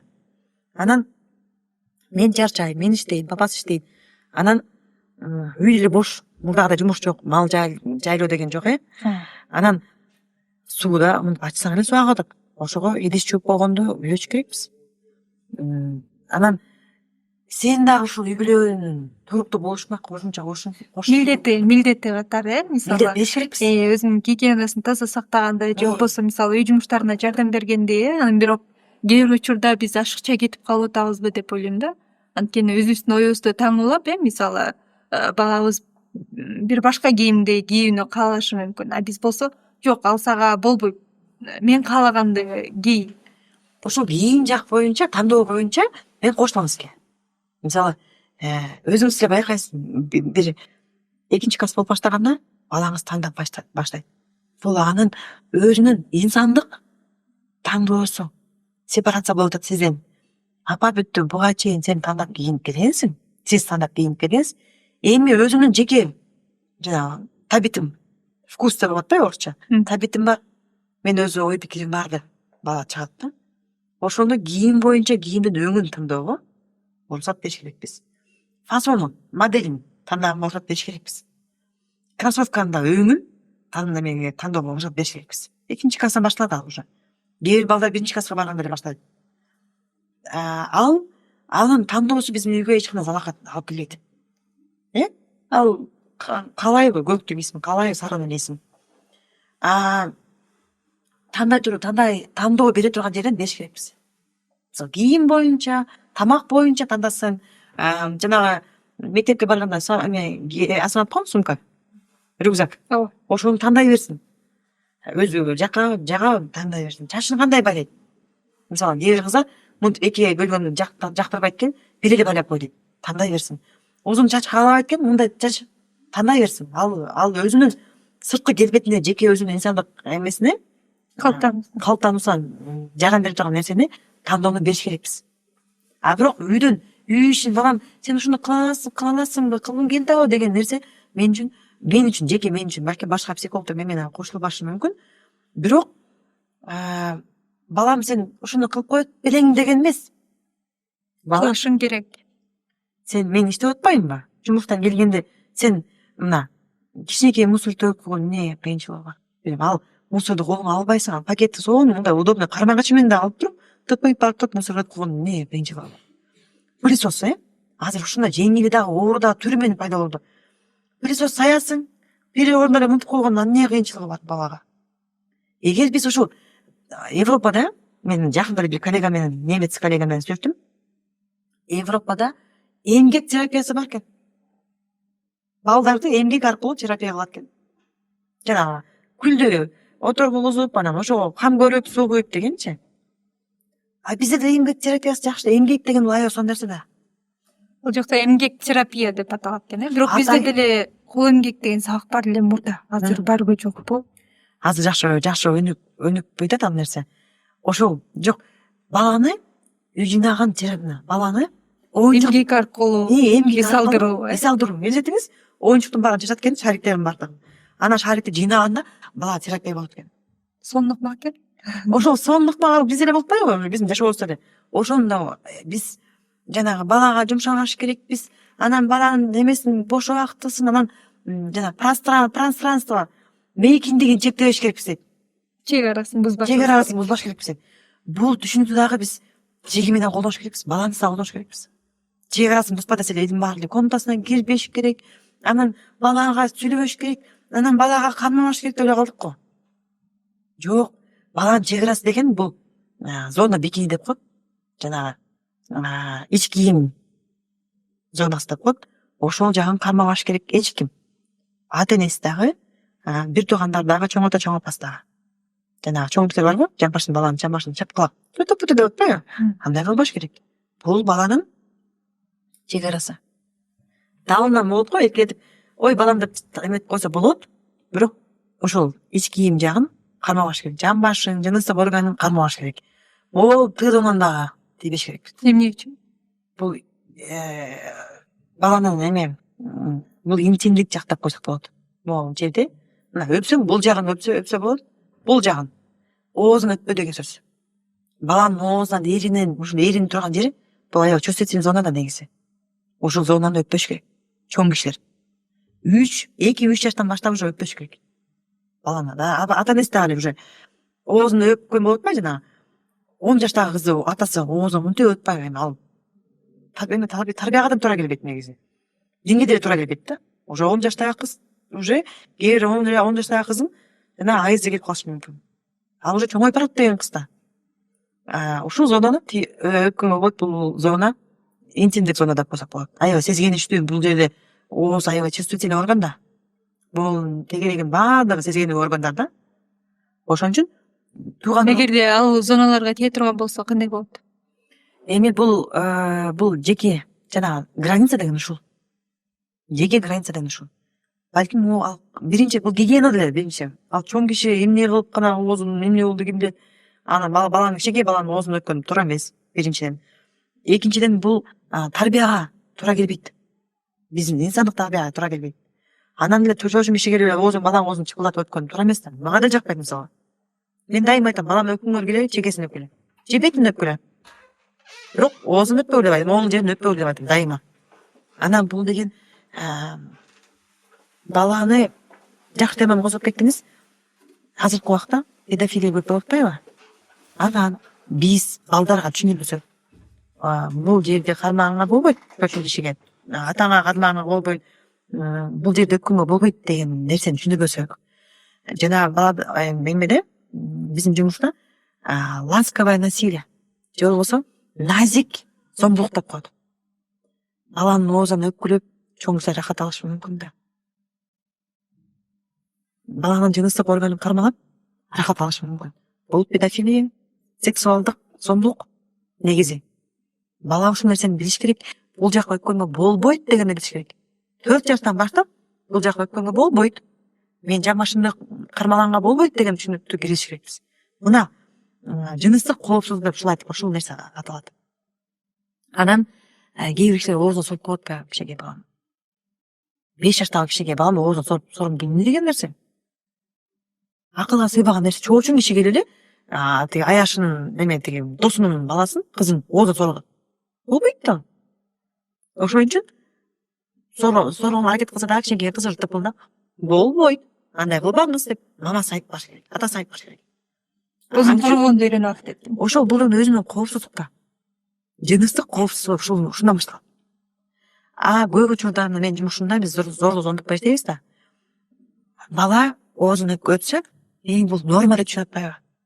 Жамбашын кармалап, жыныстык органын кармалап, кээ бир чоң кишилер рахат алат да. Бул деген негизи сексуалдык эме да. Рахат алуу, ыдык мамиле көргөзүү да. Ыдык мамилеси ошондон башталып атпайбы? Жанагы таксиден баланын жыныстык органын кармалап коюу. Жана болот го, бала тренировкага барып анан таксиге отургузуп жиберип коет го. Ошондо таксист токтотуп кызын жыныстык органын колун салган. Ыдык көргөзүү да. Бала сразу билет, ыдык мамиле болду да. Апама айтышым керек. Каршылык көрсөтүш. Бул норма эмес деп түшүнүш керек. Биз ошол нерсени таңдабасак, түшүндүрбөсөк, бала бул нерсе. Мына баягы 12 жаштагы кыз зооптап жүрдү. Өгөй атасы. 4 жылдан бери. Атасы биринчиден акылын кармалап, жыныстык органын кармалап, оозун сууруп, төшүн кармалап жүрүшкөн да. Анан кыз бул сүйүү деп ойлочу экен. Атам мени сүйүү деп жакшы көрөт. Көрдүңүзбү, жыныстык коопсуздугун билбейт да бала. Түшүндүрүш керекпиз бул нерсе боюнча. Ошон үчүн мына көп айтам ата-энелерге. Өзгөчө айымдага көп айтам да, энелерге көп айтам. 3 жаштан баштап балаңыз, кызыңыз өзүнүн жыныстык органын жууганды билиш керек. Гигиенасын билиш керек. Өзүнүн ички кийимин күнүгө алмаштырып, жатаарда жыныстык органын жууп, анан ички кийимин алмаштыруу эмесин гигиенаны үйрөтүшүңүз керек. Бул тарбия, сиздин тарбия милдетиңиз. Эне катары. Сиз дагы жубайсыз, колуңузду салып жубаңыз. 3 жаштагы кыз битирген колдору менен көргөзүп койсо жууйт. Баланын киринде атканда жуу десең, ал жууйт. Жууганда колун салбай акырын сыртынан жуу деп үйрөтсө, 3 жаштагы баланы жуунуп атканда жуу десең жууйт. Кадимкидей эле. Ал эмне жөн эле суу менен жуйт да. Анан өзүмдүн ички кийимди өзүм алмаштырыш керек экенмин. Жууп туруш керек экен деген баланын гигиенасы мээсте сакталып калат өмүр бою. Ал өмүр бою таза болуп кетет деген. Ошон үчүн бул этап менен бере турган тарбия да, этап менен. Өзүнүн 3 жашында, 4 жашында, 3 жашындагы бала өзүнүн кийимин бала бакчага барасыз, экөөбүз барабыз го бир бала бакчага, Ошол жакта эртең барып калсаңыз, бала 4 жашында өзүнүн кийимин кие алат. Жанагындай отургучтарга тизип отургузуп атпайбы? Мен дайыма көрөм да. Менин балам ошол бут кийимди каяктан алып келген билет. Кийимди алып кел десе алып келет. Уже шыңын өзү кийип алат. Маскасын өзү кийип алат да. Анткени ошону бала бакчадан үйрөтүп атпайбы? Ушунчалык жагат да ушул. Биз экөөбүз барган садиктин бала бакчанын эмеси тарбиясы жагат мага. 5 жаштагы балаңыз бутун тиздеп көндөрүп койсоңуз, тизет. Анткени бала бакчада тизет да алар. Өзүнүн кийимин чечип, бүктөп койгонду үйрөнөт. Ошол нерсени үйрөнүп эле калыптырмасак, мына сиздин 5 жаштагы балаңыз өзүнө тыкан болот деген сөз. Мен баягы 14 жаштагы баланы, мен аябай таң калгам да, 7-класстагы баланы апасы рубашкасын алып келип топшуп атса, мен аябай шок болгом. Эже, эмнеге балаңыз өзүнүн көйнөгүн алып келип, кийип, тамагын жеп кетпейт? Эмнеге тиги узаткычан тамакты алып, даяр тамакты алып жей албайт десем, мен баламды мектепке узатышым керек да. Кантип узатасыз десем, мен кийимин кийгизип, тамагын берип, жана мектептин куралдарын баарын дайындап беришим керек. Азыр айтып коюшабы, бытовой инвалид деп коюшабы, өзүбүз көндүрүп алып келебиз да, эч нерсе кылдырбай балага, жада калса элементардык эле нерселерди, же кийимин кийгизгенди үйрөтпөсөк, албетте. Ушул жерде баягы жана айтып өттүңүз, сепарация дагы темасы жатат да, ушул жөнүндө да бир аз сүйлөшпөйлүбү? Сепарация дегенде да 3 жашка чыкканда 2 жаш 8 айында башталат. Жана бала өзү кылып көрүп баштайт да. Бут кийимди өзүм кийим деп чыркырап, ыйлап, туура эмес болсо дагы өзү кийет. Колунан келбей атса да ошону матырып ботун өзү кийет. Жанагы мен өзүм Ата энеден өзүнчө бөлүнүүсү баланын, буга чейин бала ошол 2,5 жашка чейин ойлойт экен да, ойлойт да бала. Мен апам экөөбүз бир дүйнөбүз. экөөбүз бирбиз. Апам жок эчтеке кыла албайм деген түшүнүк болот да. Апамдан көзү карандымын деген.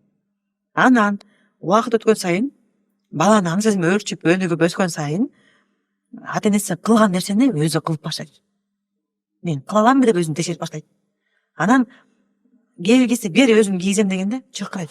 Жок, мен кыла алам, колуман келет деп чыркыра баштайт. Кризис 3 лет деп коет атпайбы? 3 жаштагы кризис ушула башталат. Бул Өзүм кылам менен башталат экен да. сепарациянын жанагы сүт барбы? Сүт татабыз го сепарацияга. Туура. Сүттөн май бөлүнүп чыгат, önce каймак. Анан көк сүт бөлүнүп чыгат, Сепарация болуп атпайбы? Бир эле сүттөн 2 жакка бөлүнүп чыгат атпайбы? Ошол сыяктуу эле эне менен баланын ортосундагы өз алдынчалык бөлүнүп чыгат. Өз алды сепарация деген сөз бул өз алдынча бөлүнүп чыгуу деген түшүнүк кыргызча. 3 жашында сепарациянын биринчи кадам башталат. Буга чейин мен апам экөөбүз бир адам деп түшүнсө, 3 жаштан баштап, кээ бир кезде 2,5 жаштан башталат. 2 жаш 4 айынан башталышы мүмкүн. Бул ранний сепарация деп коет. Ранний кризис 3 леттин эң алгачкы эрте башталуусу. Кээ бир убакта 4 жашта башталат.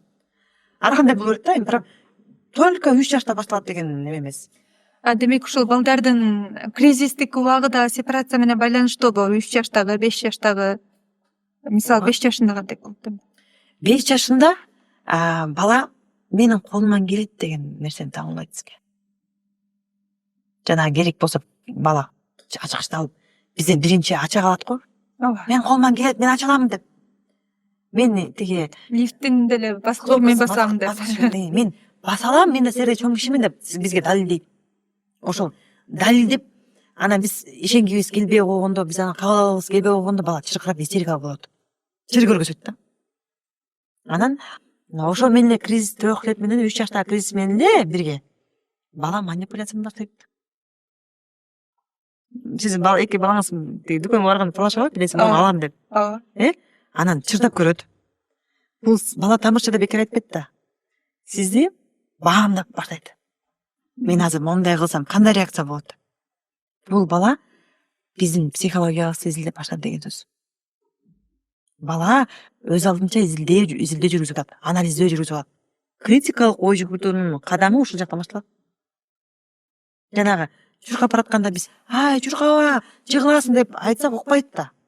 Анан чуркап, жыгылып, анан түшүндү, аябай катуу чуркасам, жыгылат экенминдечи. Анан резко кимди карайт? Апасын карайт. Апасын карайт. Апасы чуркап, өкүрүп, бакырып, балам деп кыйкырса, бала резко ыйлай берет.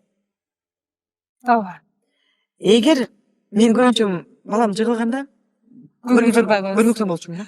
Как будто байкабай калгандай болчумун да. Анан балам ооба чуркадым, жыгылдым өзү деп туруп, өзү эле бут эмесин күбүнүп эле туруп кетет. Эч нерсе болгон жок. Жөн эле жыгылып кеттим деген сөз. Мына көрдүңүзбү, биздин реакциябызды байкап турат бала. Эгер биз деп аны багыштап, анан кээ бир кезде аябай катуу ооруп калганда бала келет да, мен бутум ооруп калды депчи. Анда барып кучактап сорочу керекпиз. Эгер өзү резко туруп кетсе, анда баягы жыгылып кеттиңби, абайлашың керек болчу деле болду. Ошо менен эле теманы жаап коебуз. Эгер бала мен аябай катуу ооруп атпайбы, ачышпадыбы деп ыйласа, сурап койгонго биз эме жетет, кудуретибиз жетет. Бул баягы ар бир ата эненин, ар бир эне менен баланын ортосундагы мамилени курушу индивидуалдуу болот да. Сиздин балаңызга кылган мамиле менин балама кылган мамиле окшошпойт деген сөз. Ошон үчүн ар биринин өзүнүн эрежеси болот. Кээ бир энелер гиперопека кылып, баласын тумчулап, эч кимге тийгизбей, сүйлөтпөй эме калкалап атпайбы? Калкалап. Ал бала бытовой инвалид болуп чоңойот. Кийин мектепке барганда да апасы калкалайт. Сиз сүйлөп коюп турсуз мугалимге. Сиз ушинтип айтып коюп турсуз. Мен балам капа болуп калыптыр деп. Баягы баланы чоң жашоого даярдабай, өз алдынча болууга даярдабай, мисалы апасы өмүр бою калкала албайт да. А бала деген ошол социумга чыкканда, эл алдына чыкканда, ооба мени тартып коюшу мүмкүн. Ооба мени капа кылып коюшу мүмкүн. Ооба бул жашоодо мен досошконду үйрөнүшүм керекмин. Тил табышканды үйрөнүшүм керекмин. Бирөө мени капалантып койсо, ошол капаланышым керекпи же капаланбашым керекмин деген өз алдынча талдоону жүргүзгөндү билиш керек. А биз болсо балага өз алдынча болбой, критикалык ой жүгүртүүсүн, анализдөөсүн, талдоону жүргүздүрбөй эле барып эле калкалап салып коебузбу? Кээ бир убакта бала өзү туура эмес кылган ишин балага түшүндүрбөй эле, ооба сен туурасың, мугалим жаман, тиги жаман, бул жаман деп эле эметип коюп атпайбызбы? Бул туура эмес тарбияда. Бала өзүнө жоопкерчиликти каалаганда билбей калат. Бала демек каалагандай сүйлөсө болот экен. Каалагандай коомдук жайда жанагы түкүрүнүп, какырынып, эменин баарын таштап, жанагы мусордун баарын таштап, автобус отурганда тепкилеп отуртпай, жанагы асып койгончу. Ошондо ай балам, бул коомдук жай. Сен өзүңдүн мына отургучуң бар. Алдыңкы адамга тоскоолдук кылбашың керек деген нерсени биз түшүндүргөн жокпуз да. Бул коомдук жайда деген өзүнүн нормасы болот да. Эмне кылса болот, эмне кылганга болбойт. Үйүңөрдөн каалаганча эмени тепкилей бергиле. Бирок биз мектепте өзүн алып жүрүүсүн, коомдо алып жүрүүсүн, тууган урукка барганда, бирөөнүн үйүнө барганда, көчөдө кандай алып жүрүш керек экенин, социалдык жашоону, социумга чыгууну биз тарбиясын бербей атабыз. Биз тарбиялоо менен анан эркелетүүнүн айырмасын билбей калдык. Тарбия берүү деген биз милдетибиз. Тарбия бериш керекпиз. Жаман жакшы болот, болбойт деген нерсени үйрөтүш керекпиз. А эркелетүү деген анын орду болот, жеги болот да. Биз болсо балабыз чалчаңдатып эле сен туурасың, ооба сага болушум керекмин, сен акың бар деп эле милдетин унутуп калып атабыз. Жана мектепке жибергенде мен дайыма айтам ата энелерге. Эмнеге силер баланын укугун айтасыңар дагы, милдетин айтпайсыңар деп. Баланын милдети бар да. Жана күндөлүккө окусаңар, 1-класска барганда атайын биздин Кыргызстанда чыккан күндөлүктөр бар. Ошонун аягында атайын күндөлүктүн ата эненин милдети, окуучунун милдети, анан окуучунун укугу, ата эненин укугу деген сөз бар. Негизи эле бул жакта окуучунун укугу, анын милдети деген эки эме турат. Кагазда жазылып турат. Бала окуучу мектепке бекер билим алганга укуктуу, өзүнүн ой пикирин айтканга укуктуу, ар кандай коомдук ишке аралашканга укуктуу, жанагы школьный парламент, концерттерге уюштуруу ошо укуктуу, мугалимге түшүнбөсө сураганга укуктуу деген укугу жазылган. Ошо менен бирге катарында бала сабакка даяр болуп келиш керек. Жанагы форманы ак караны кийип келиш керек. Үстү ак, асты караны. Эми билбейм, ар бир мектепте форма болушу мүмкүн. Ошол форманы бузбай кийип келиш керек деген милдети бар да. Анан сабакка кечикпей келиш керек. Сабакты угуш керек. Сабак учурунда сабак мугалимге тоскоол болбош керек деген милдеттер бар да. Туурабы? Ошону ата эне түшүндүрүп бербейт балага. Түшүндүрүп бербей эле кылышың керек, мынтишиң керек, антишиң. Сен менин баламдын укугу бар. Сиз балама сүйлөп коюп туруңуз. Анан биз ошол ситуация болгондо мектепке барып чечишебиз да. Биз ошол өтө баягы чектен чыгып баласын калкалагандар, булар баягы эмоционалдык жактан дагы таптакыр эле сепарация болбой калса керек. Ошо баласы кийин чоңоет, үйлөнөт же болбосо турмушка чыгат. Ошондо дагы апасынан көз каранды болуп калат да. Ооба. Мындай да, бала мен туура эмес кылдым, өзүм кечигип келдим.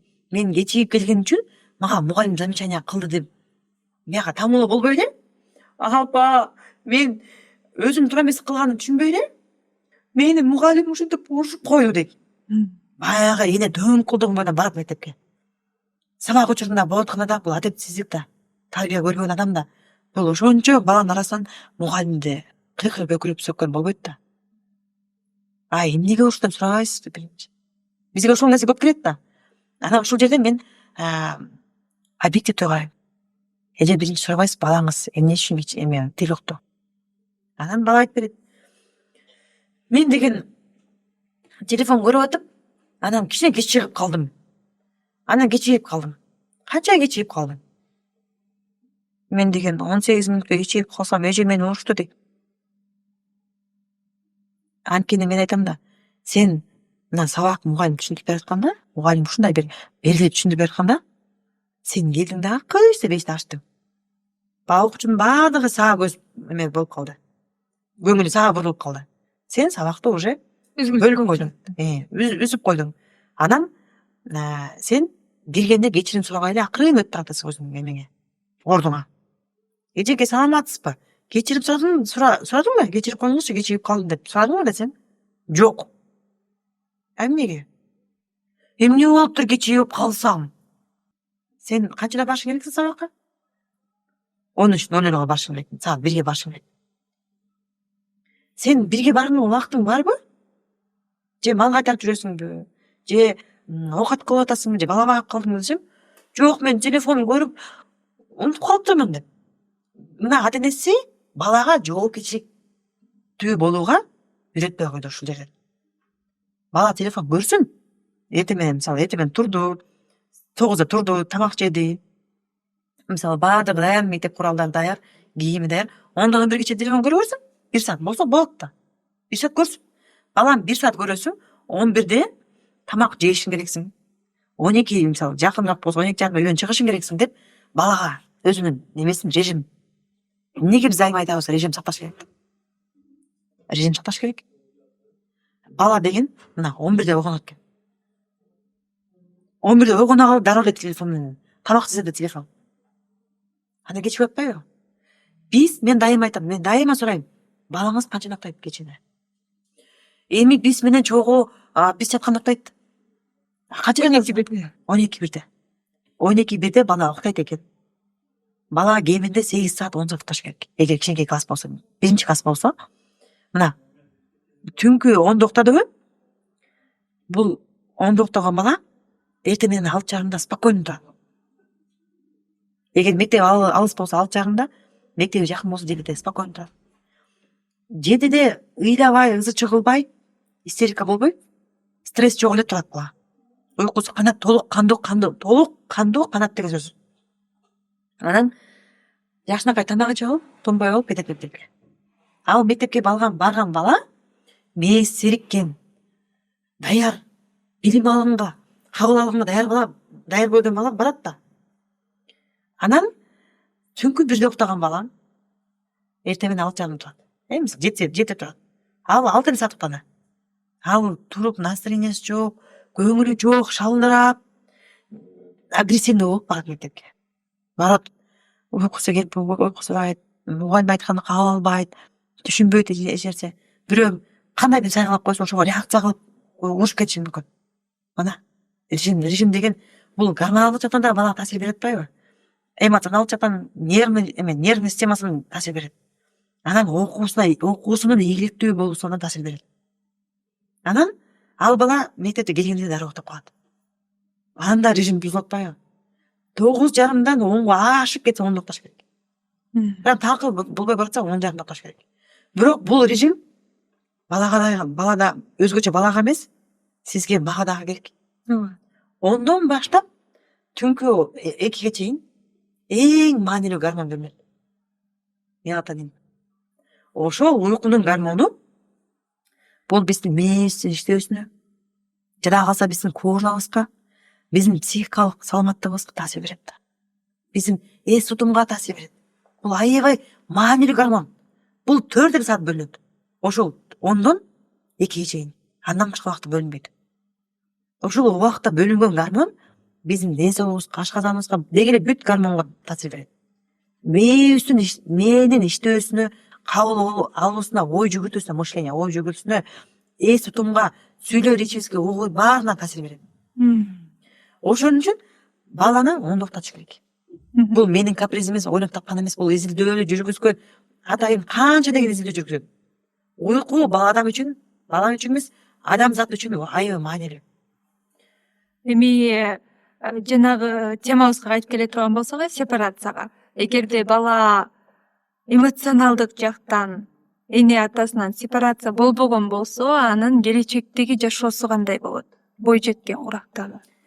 16-17 жашынан баштап биз чечим чыгыш керекпиз, бала чечим чыгыш керек, кайсыл окуу жайга тапшырам деп. Бала өзүнө эме анализ кылып өзүнүн табитин изилдегенин билбей калат да. Мен эмне жакшы көрөм, ким болгум келет, кайсыл жерде кайсыл жаатта иштегим келет дегенди билбей калат.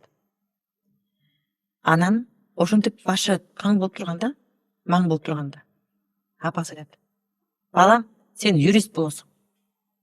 Бала юридиканын эмне экенин билеби? Юриспруденция эмне экенин билеби? Юрист болуп жагабы? Табиятына туура Окугусу келеби? Анын табиятына туура келеби? Апасы чечти, баласы барып окуду.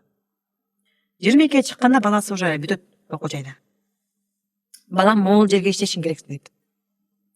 Бала апасынын айтканы боюнча барат. Андан кийин 22, 23, 24 жашта үйлөнөм деп калышы мүмкүн. Же апасы: үйлөнүшүң керексиң балам, убакыт жетип калды. Бала үйлөнгөнгө даярбы? Үй бүлө эмне экенин билбейт. Бирок апасы айтты, апасы тандаган кызга үйлөндү.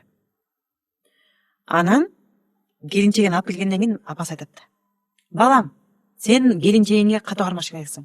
Келинчегиң мондай болуш керек, сен мондай болушуң керексиң деп апасы чечип койду бала үчүн.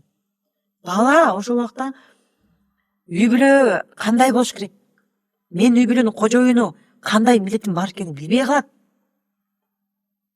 Анан апасы бөлөм десе бөлөт, бөлбөйм десе бөлүнбөйт. Ошол учурда жанагы жубай менен жубайлардын ортосундагы мамиле ыдырайт. Ажырашып кетиши мүмкүн. Туурабы? Ошол жерден ажырашып чыгат. Ошол жерден атасыз сөзсү деген чыгат. Энелик мээрим, атасыз аталык мээримди албай калышы мүмкүн бала. Бул эле кайра келип минус болуп атпайбы бизге, коомго? Ошол үй бүлөнүн минусу коомго таасир берет атпайбы? Туурабы? Анан мен азыркыга чейин 50 жашка чейин 60 чыккан адамдар көргөм. Апасы чечим чыгарып. Апаман сурайлы. Аялына ошо отурабыз бир столдо. Апаңа кеңештиңби я? Бала өзүнүн баласы үйлөнүп атат. Апама кеңештиңби? Кайсыл кафени Ал деле тандайбыз? мындай болбогон эле нерсе болсо. Жок, кафени тандайбыз. Апасы 80де. 80деги апа небересинин тоюна мисалы ырым-жырым боюнча катышышы мүмкүн, куда түшүү боюнча катышышы мүмкүн. Бирок кайсыл кафени тандаа деген бул эки адамдын ортосундагы боло турган маселе да. Туурабы? Анан чөтүгүңө жараша тандайсың, ылайыгыңа жараша тандайсың, туурабы? Жок, келтеген 80деги апаны эжип алып кафени тандап жүрүшөт. Ошол жерде жубай агрессия болобу? Болот да. Агрессивдүү ападан чоңойгон балдар агрессивдүү болот да. Туурабы? Мен айтпайм толук кандуу эле апада ада делен баш тартып салыш керек. Жок. Жакшылык жамандыкты ата энемен кеңешиш керек деп ойлойм. Туурабы? Ырым-жырымда, апа той берели деп атабыз. Кандай деп ойлойсуз? Мисалы, той боюнча, мисалы, сүнөт той берейин деп атабыз. Сүнөт тойдо эмне кылыш керекпиз деп апасы менен кеңешсе болот, туурабы? Анан бирок жеке аял менен эркектин ортосунда боло турган, мисалы, бир романтикалык вопростор болот да. Мисалы, же бүттү төрөгөлү деп коет. Балким төрөгүсү келет аял. Көп балалуу болсо келет. Же болбосо төрөгүлө дейт. Ал суроо бул күйөөсү менен аялы менен ортосунда боло турган суроо да. Бизде мына азыркы учурда биз жеке үй бүлөгө дешен нерсени апасын аралаштырып, кайнебизди, кайнтабызды аралаштырып, мисалы, менин балам кайсы мектепке барат деген суроо. Бул жеке эле бала менен, апасы менен атасынын эле суроосу. Чоң атасы менен чоң апасынын эмес суроосу эмес да. Чоң атасы, чоң апасы силерди окутуп бүткөн, уже бүттү, алардын тандоосу болгон. Туурабы? Бала ким менен дос болуш керек? Бул баланын жеке өзүнүн тандоосу да. Кимге үйлөнүш керек? Бул баланын өзүнүн жеке тандоосу болуш керек. Кайсыл жакка тапшыруу? Кайсыл окуу жайга тапшыруу? Кайсыл адистикти окуу? Баланын өзүнүн жеке ою болуш керек. Бала бытовой инвалид өзүнүн оюн айта албайт. Көзү караңды болуп калат. Апасы өлгөндө билесизби, ошол адам кандай стресске кабыл болот? Апасы өлгөндө бала аябай чоң депрессияга түшөт. Эмне кыларын билбей калат. чоң киши 60-га чыккан киши апасынын багы туусу жок, багы жок, жашаган бала. Мына 18 жаштан баштап бала окуп бүттү, дипломун колуна алдыбы, болду бала бой. Эртеңки күнү кантип акча табасың, каяка иштейсиң, кимге үйлөнөсүң, үй бүлөңдү кантип багасың деген сөздү, суроону балам өзүң чечиш керексиң. Бүттү. Менин жоопкерчилигим бүттү. Сени мен жакшы өз алдынча инсан кылып тарбияладым. Сен өз алдынча өз алдынча чечим чыгарганга даярсың балам. Мен ишенем деп туруп мынтип коюп. Мына азыркы күндө биздин өзүмдүн жумушумда ажырашып кеткен үй бүлөнүн баласы кимге калыш керек? Атасынабы же апасына деген сот тарабынан талап келет бизге, менин жумушума. Ал бүт региондон келет. Ошондо мен ошол атасын протокол боюнча атасын сурайм, качан үйлөндүңөр эле, эмне болуп ажырашып кеттиңер, апасын сурайм, эмне болуп ажырашып кеттиңер депчи, анан ошол жерде жаш үй бүлө ажырашуу статистикасынын себеби бул баягы пикир келишпестик кайын менен. Бала чечкенсиз, бала үй бүлөгө жоопкерчилик албайт. Анан апасы кийлишет. Же болбосо апасы манипуляция кылат. Жаш үй бүлө деген үй бүлө кандай калыптанып кетиш үчүн аларга 1-2 жыл керек да. Алар деген экөө жана тай баскан балада да басып кетиш керек да, туруктуу болуп кетиш үчүнчү. Анан апасы кечке эле кийлишип эле, кечке эле сурап эле, анан балам сен тиги аялыңдын сөзүн угасың да деп манипуляция кылып, апасы баласын кызганып, жана сепарация болбогон үчүн да, сепарация экөө толук кандуу болгон эмес да, апасы баласынын жашоосун жашай берет.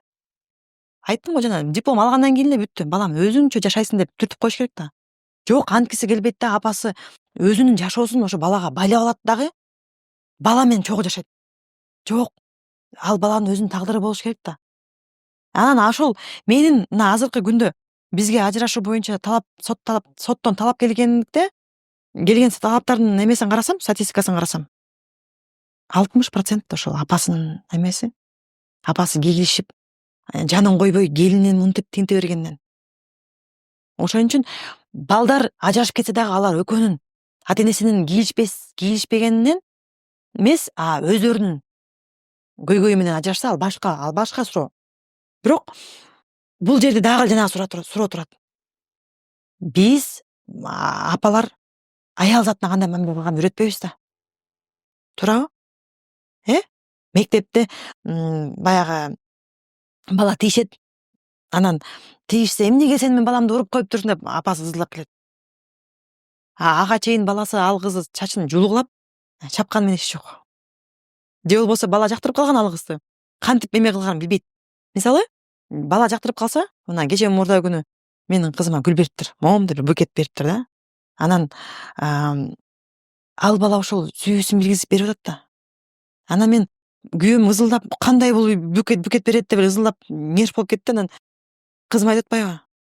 Анан мен ошончо баланын көзүнчө ошол баланы кагып, тиги облом кылып, албай коюшум керек беле букетин. Мен букетин алып койдум. Ал мага сүйүүсүн билгизди. Бирок это не значит, что я должна с ним дружить.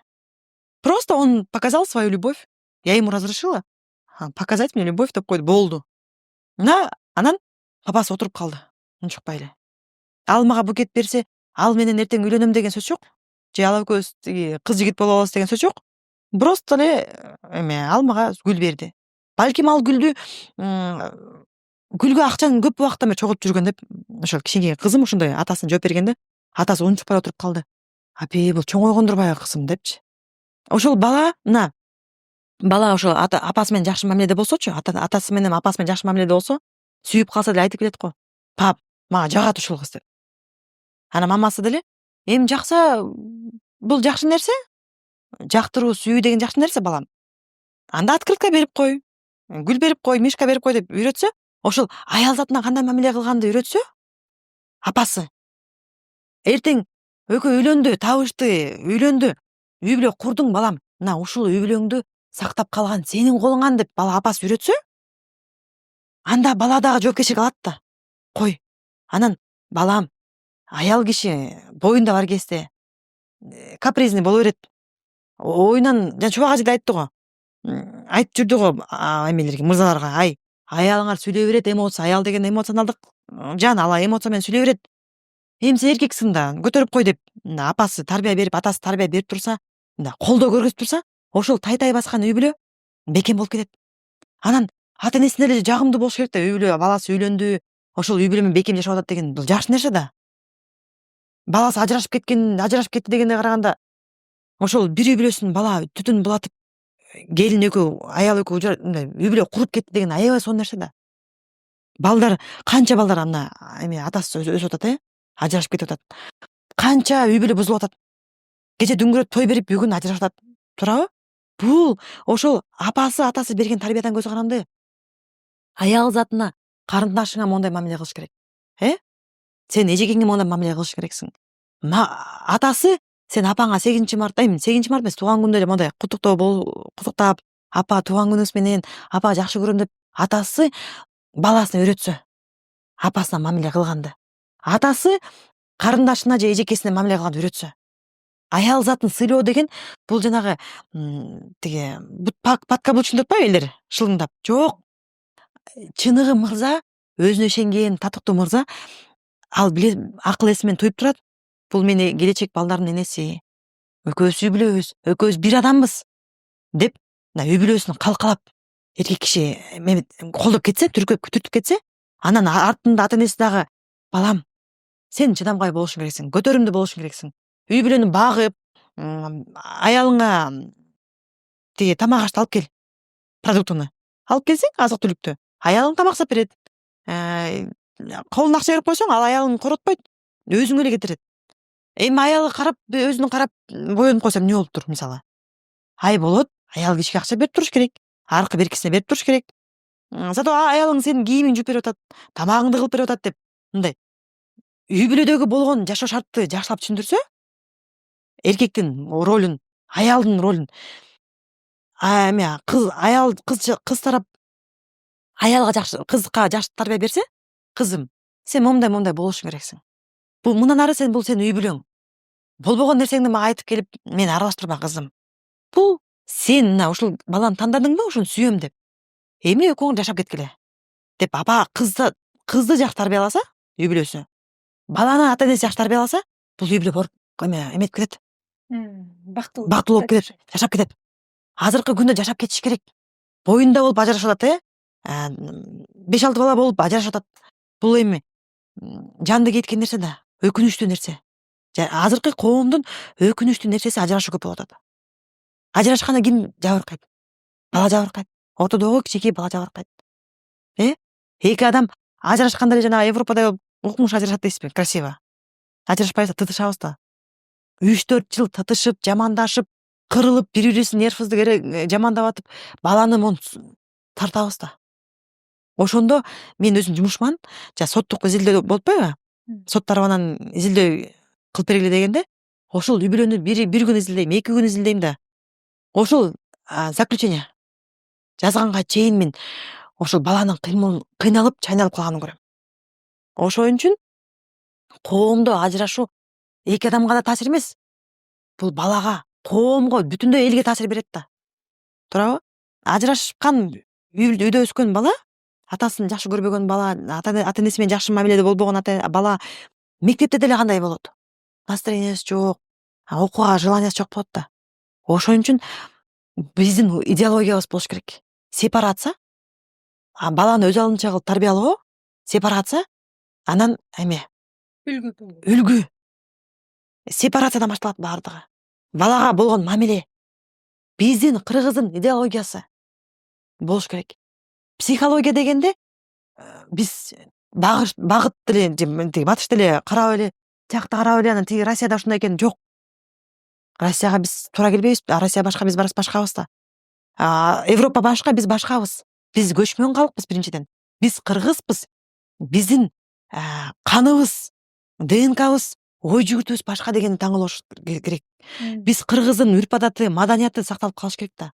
Ошон үчүн психология дегенде жанагы личный граница деп эле катышпай калдык бири-бирибиз менен, сүйүшпөй калдык. Балдарыбыз керек болсо бир тууган үйгө кайсыл киши келип атат, эмне келип атат билбей калдык. Тайкенин тайке деген экенин билбейт экен кээ бир балдарчы. Я не знаю. Тайкеси ким экенин. Билбейт экен, тайке деген ким экенин билбейт экен. Чоң ата, чоң апа баарын эле бабушка дедушка дейт. Жок. Чоң ата атаң жактан. Атаңдын атасы чоң ата. Апаңдын атасы тай ата деп мындай талдаганда билбей калып атпайбы?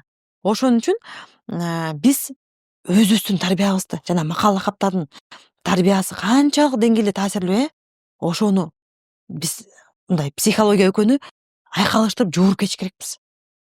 Анан личный границанын дагы өзүнүн границасы болот.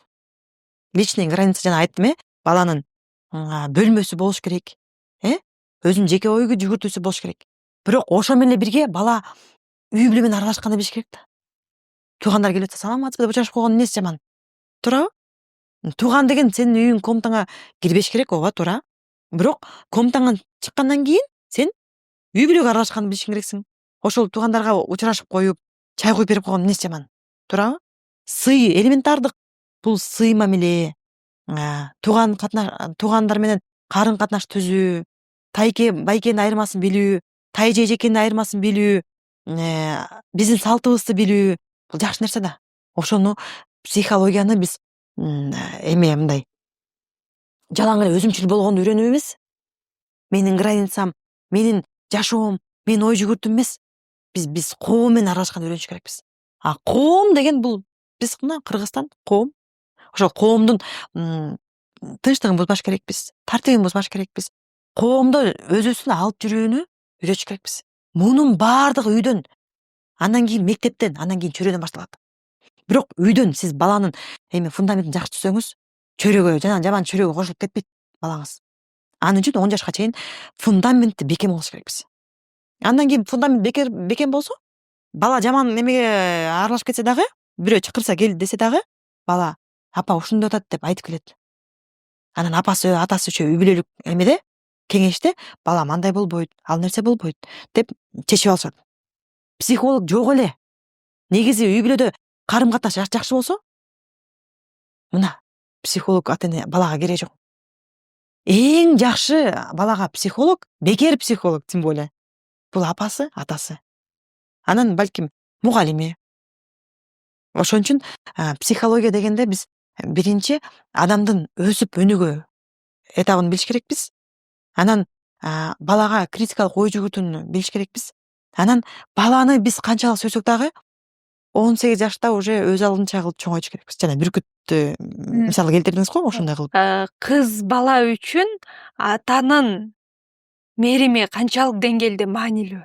Мамиле кыз баланын ортосунда, кыз бала менен атанын ортосунда мамиле кандай болушу керек? Эркек бала үчүн энеси бул такыр башка, атасынан да башка өзгөчө адам. Ошондой эле кыз үчүн атасы бул бүтүндөй дүйнө.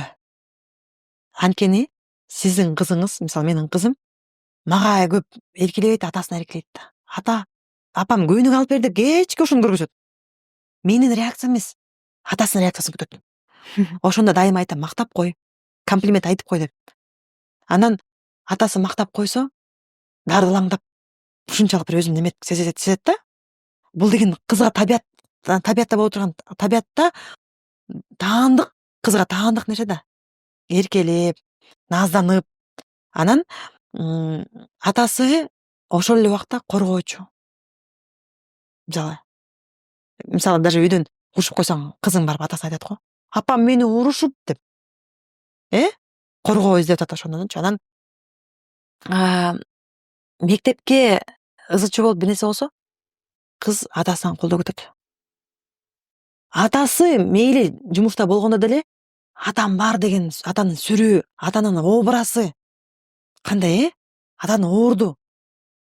Ата төрдө турат, атанын орду, атанын көз карашы, атасы мактап койсо, биз сиз экөөбүз күнүгө мактай беребиз балдарыбызды, Бирок атасы мактап, мына эркек бала үчүн деле, атасы мактап койсо, атама көргөзөм, ата деп, ошо атасынын ой пикирин баатыр сезип калат.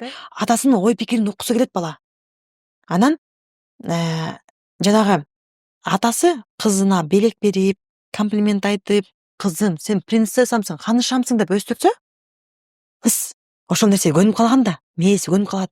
Анан кийин көчөгө чыкканда бир балдар болбогон комплимент айтса, ал комплиментке тоюп чоңойгон кыз болбогон мамилеге макул болбойт.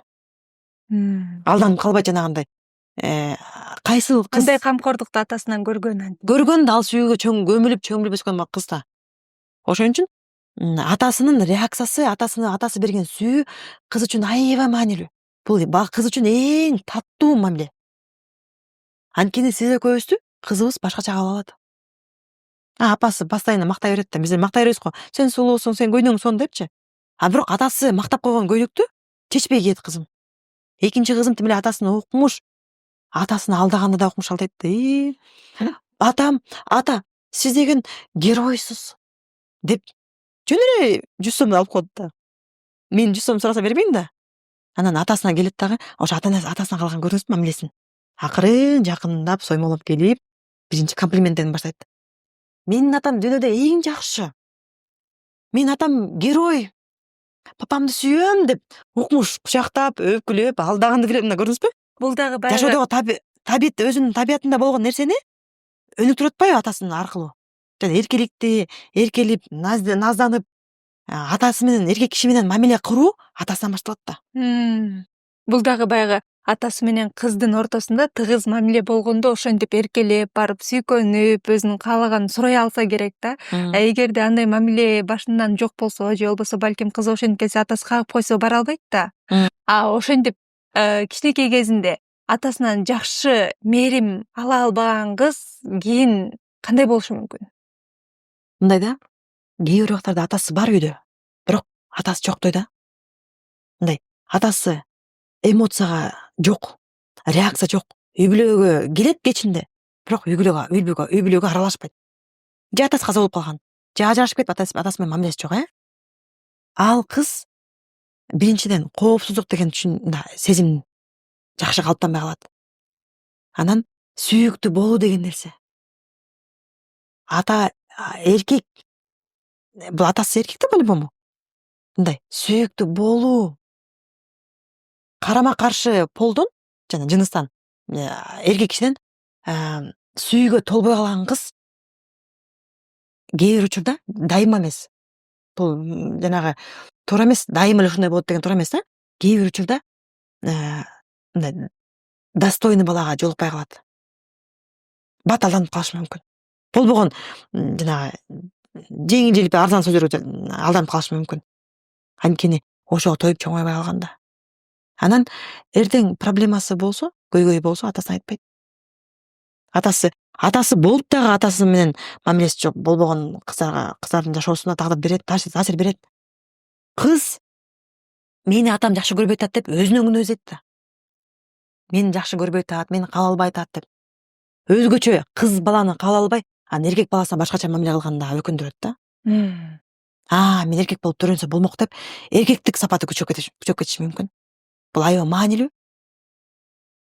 Негизи эле бала эки адамдан жаралгандан кийин ошол эки адамдын сүйүүсүнө муктаж. Толук кандуу сүйүүсүнө муктаж.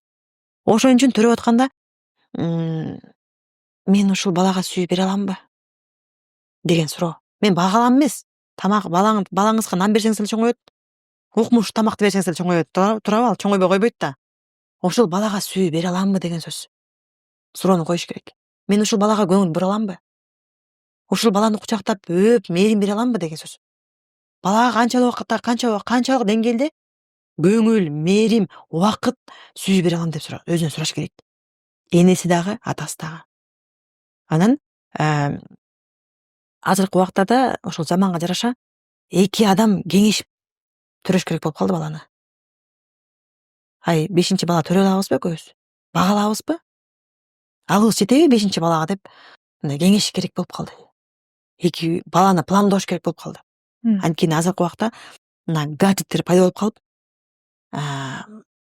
балага бала эмес, биз телефондон арылбай калдык. Телефонго эме болуп калдык, телефондун курмандыгы болуп калдык. Көз каранды болуп калдык. Ошон үчүн мен баланы багаламбы, сүйүү бере аламбы, мээрим бере аламбы деп ошол 4-чү, 5-чи, 6-чы баланы аябай пландаш керек. 3-чү баланы да пландаш керек. Негизи ар бир бала мындай аң сезимдер өлүш керек деп ойлойм да. Мен ушул балага жетишемби? Финансылык жактан, сүйүү жактан жанагы бөлмөсү барбы, жокпу, камсыз кыла аламы деп ойлош керек. Ар бир ата эне жоопкерчиликти болуш керек. Ошондой ата эне жоопкерчилик алса, балдар дагы мындай балдар дагы сүйүүдөн төрөлүп, каалоо ушу баланы каалап төрөсө, анда бала сөзсүз түрдө мээрим ала алат. Ата эне балага эң негизгиси, эң баалуу нерсе бул жана укмуш мектеп, укмуш өнүктүрүүчү жанагы иримдер эмес. Укмуш кийим, укмуш бөлмө, укмуш комната эмес. Бала үчүн эң кымбат нерсе ата эненин мээрими. Мына биз сиз экөөбүз 50 жыл жашап, заман өзгөрсө дагы, альфа мун, Z мун, укмуш Y мундун баары болсо дагы, 100 жылдан кийин дагы балага эң кымбат нерсе бул ата энесинин мээрими болот. Ата эненин мээрими эч нерсеге алмаштыргыс. Мына жанагы сүйүү көрүп чоңойгон бала, ошол баланы кымбат үйгө алып келип туруп бөлүп койсо ата энесинен, ал ата энесине баргысы келе берет. Анткени ата эненин сүйүү бул бала үчүн кымбат нерсе. Бул баланын жана машинага кандай мотор керек болсо, мотор. Машинанычы, унанын ичинде эң негизги эмне? Мотор, Ошол сыяктуу эле баланын жашоосунда ата эненин сүйүүсү эң маанилүү, эң кымбат. Анан муну эч нерсе менен алмаштыра албайсыңар. Эч нерсе менен толуктура албайсыңар. Биз баланы багыш керек дегенде эле азыркы учурда каражат жагынан эле ойлоп калдык. Кийим алып берип койсом, курсагына оозуна тыгып койсом тамакты болду деп. Жок. Ал жетиштүү эмес. Ал сиздин милдетиңиз баланы кийинтип, тамагын берип, кам көрүү, бул кам көрүү эле болот. Ошо менен бирге балага сүйүү бериш керек, мээрим бериш керек, камкордук бериш керек, көңүл буруш керек, балага ойнош керек, бала менен сүйлөшүш керек. Бала менен мамиле куруу. Эгер сиз бүгүн балага мамиле курганды, мамилесин толук кандуу камсыз кылсаңыз, жана мен айткан нерселерди, анда балага психолог кереги жок. Эң кымбат, эң жакшы психолог бул ата эне. Эне менен баланын байланышы канча жашка чейин мындай тыгыз байланышта болуп турат? Негизи эми өмүр бою эле болот да, өмүр бою элечи, бирок эң маанилүү байланыш 15 жашка чейин. Андан кийин ошол учурга чейин эгерде эненин психологиялык жана эмоционалдык абалы начар болсо, балага таасир береби? Мына кичинекей Балким кезде, кичинекей ураганда деле, жаңы түрү курсактагы урагында деле эсепке ала турган болсок. курсакта жатканда бала апасы нерв болуп, тамагы жакшы жейлбей, витамин жок болуп, апасы дайыма тынчсызданып, тревога болуп, ыйлап өтсө, ошол убакта баланын нервный системасы курулуп атпайбы? Нервный системасы жакшы өнүкпөй калат, өрчүбөй калат. Балабыз кеч сүйлөп калат. ЗРР деген диагноз бар, мисалы. ЗПР психикалык жагы жакшы өнүкпөй калат. Балабыз кеч сүйлөйт, кеч ой жүгүртөт. Ошол эле көрүү органы, угуу органы жакшы калыптанбай калышы мүмкүн. Курсакта кезинде. Бала төрөлгөндөн кийин, бала эне колго алгандан кийин эмискенде, жана эмне үчүн төрөгөндөн кийин баланы эчтеке орбой туруп энесине берет. Эмоционалдык байланыш болуш үчүн. Бала бул дүйнөгө келгенде стресс болуп келет да. Биякта жатып эле анан резко чыгып калганда. Ошон үчүн энесинин төшүнө жатып койсо, коопсуздук берип атпайбы энеси? Анан кийин ошол эмчегине кармап эмискенде бала сүйө алат. Ошол убакта эмоционалдык байланыш кура алат. Эң биринчи. Ошол маанилүү. Эмоционалдык байланыш маанилүү бала үчүн. Анан бала 3кө чыкты, 4кө чыкты, энеси жанында. Анан эгер энеси ыйлап, үйдө ызычы болуп, балабыз сүрөт тартып келет, тартып атабы балдарыңыз? Тартып келет, апа карачы деп көргөзөт. Эмнеге көргөзөт? Анткени сизге көргөзгүсү келет. Мен колуман келет, мен мыктымын, мен жакшымын. Апа сиздин реакцияңыз мага керек деп көргөзөт. Анан мектептен ийгилик болсо, кимге айтып келет аны? Апасына. Сизге айтып келет. Күнүгө айтып келет. Күнүгө мына 2 кызым барабы мектепке. Экөөнө 1,5 саат керек жөн эле. Экөө 1,5 саат тынбай, талашпай атат. Мен мындай болдум, анан тиги подружка мынтты, анан тигинтти, анан бул сабактан 5 алдым, бул сабактан 3 алдым. деп экөө тынбай айтып келет. Анткени эмнеге? Анткени апа мен өзүмдүн жашоом менен сиз менен бөлүшкүм келет дейт да. Ошондо биз угуш керекпиз. Балаңар мектепте жүргөндө чечип алгыла вопросуңар ар кандай. Анан балаңарга келгенден кийин жарым саат убакыт берип койгула, угуп койгула. Ошондо сиз ким менен бала достошот, ким менен мамиле курат, ким жагат, кайсылсы сабакты сүйөт, баардыгын билесиз. Жарым саат угуп коюш керек. Ал монтип келет да. Анан мисалы кээ кезде апабыздын настроениясы жаман экенин биз эшикти ачканда эле билчүбүз. Билесизби? Эшик тарс жабылса, бүттү өлдүк дечүбүз да. Апабыздын маанайы жаман экен, азыр бизди урушат деп. Апабыз кирип келгенде эле балам дегенде эле апамдын настроениясы жакшы экен деп.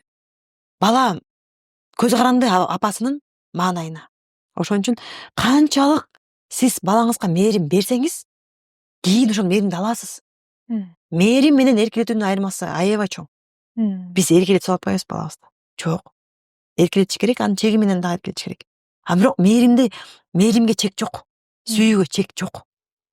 Бул эң маанилүү. Бирок жана эне стресс, депрессия учурунда жүргөн болсо, аны баласына баягы агрессия аркылуу көрсөтпөсө деле, бала сезет. Апабыздын көз карашынан билинет.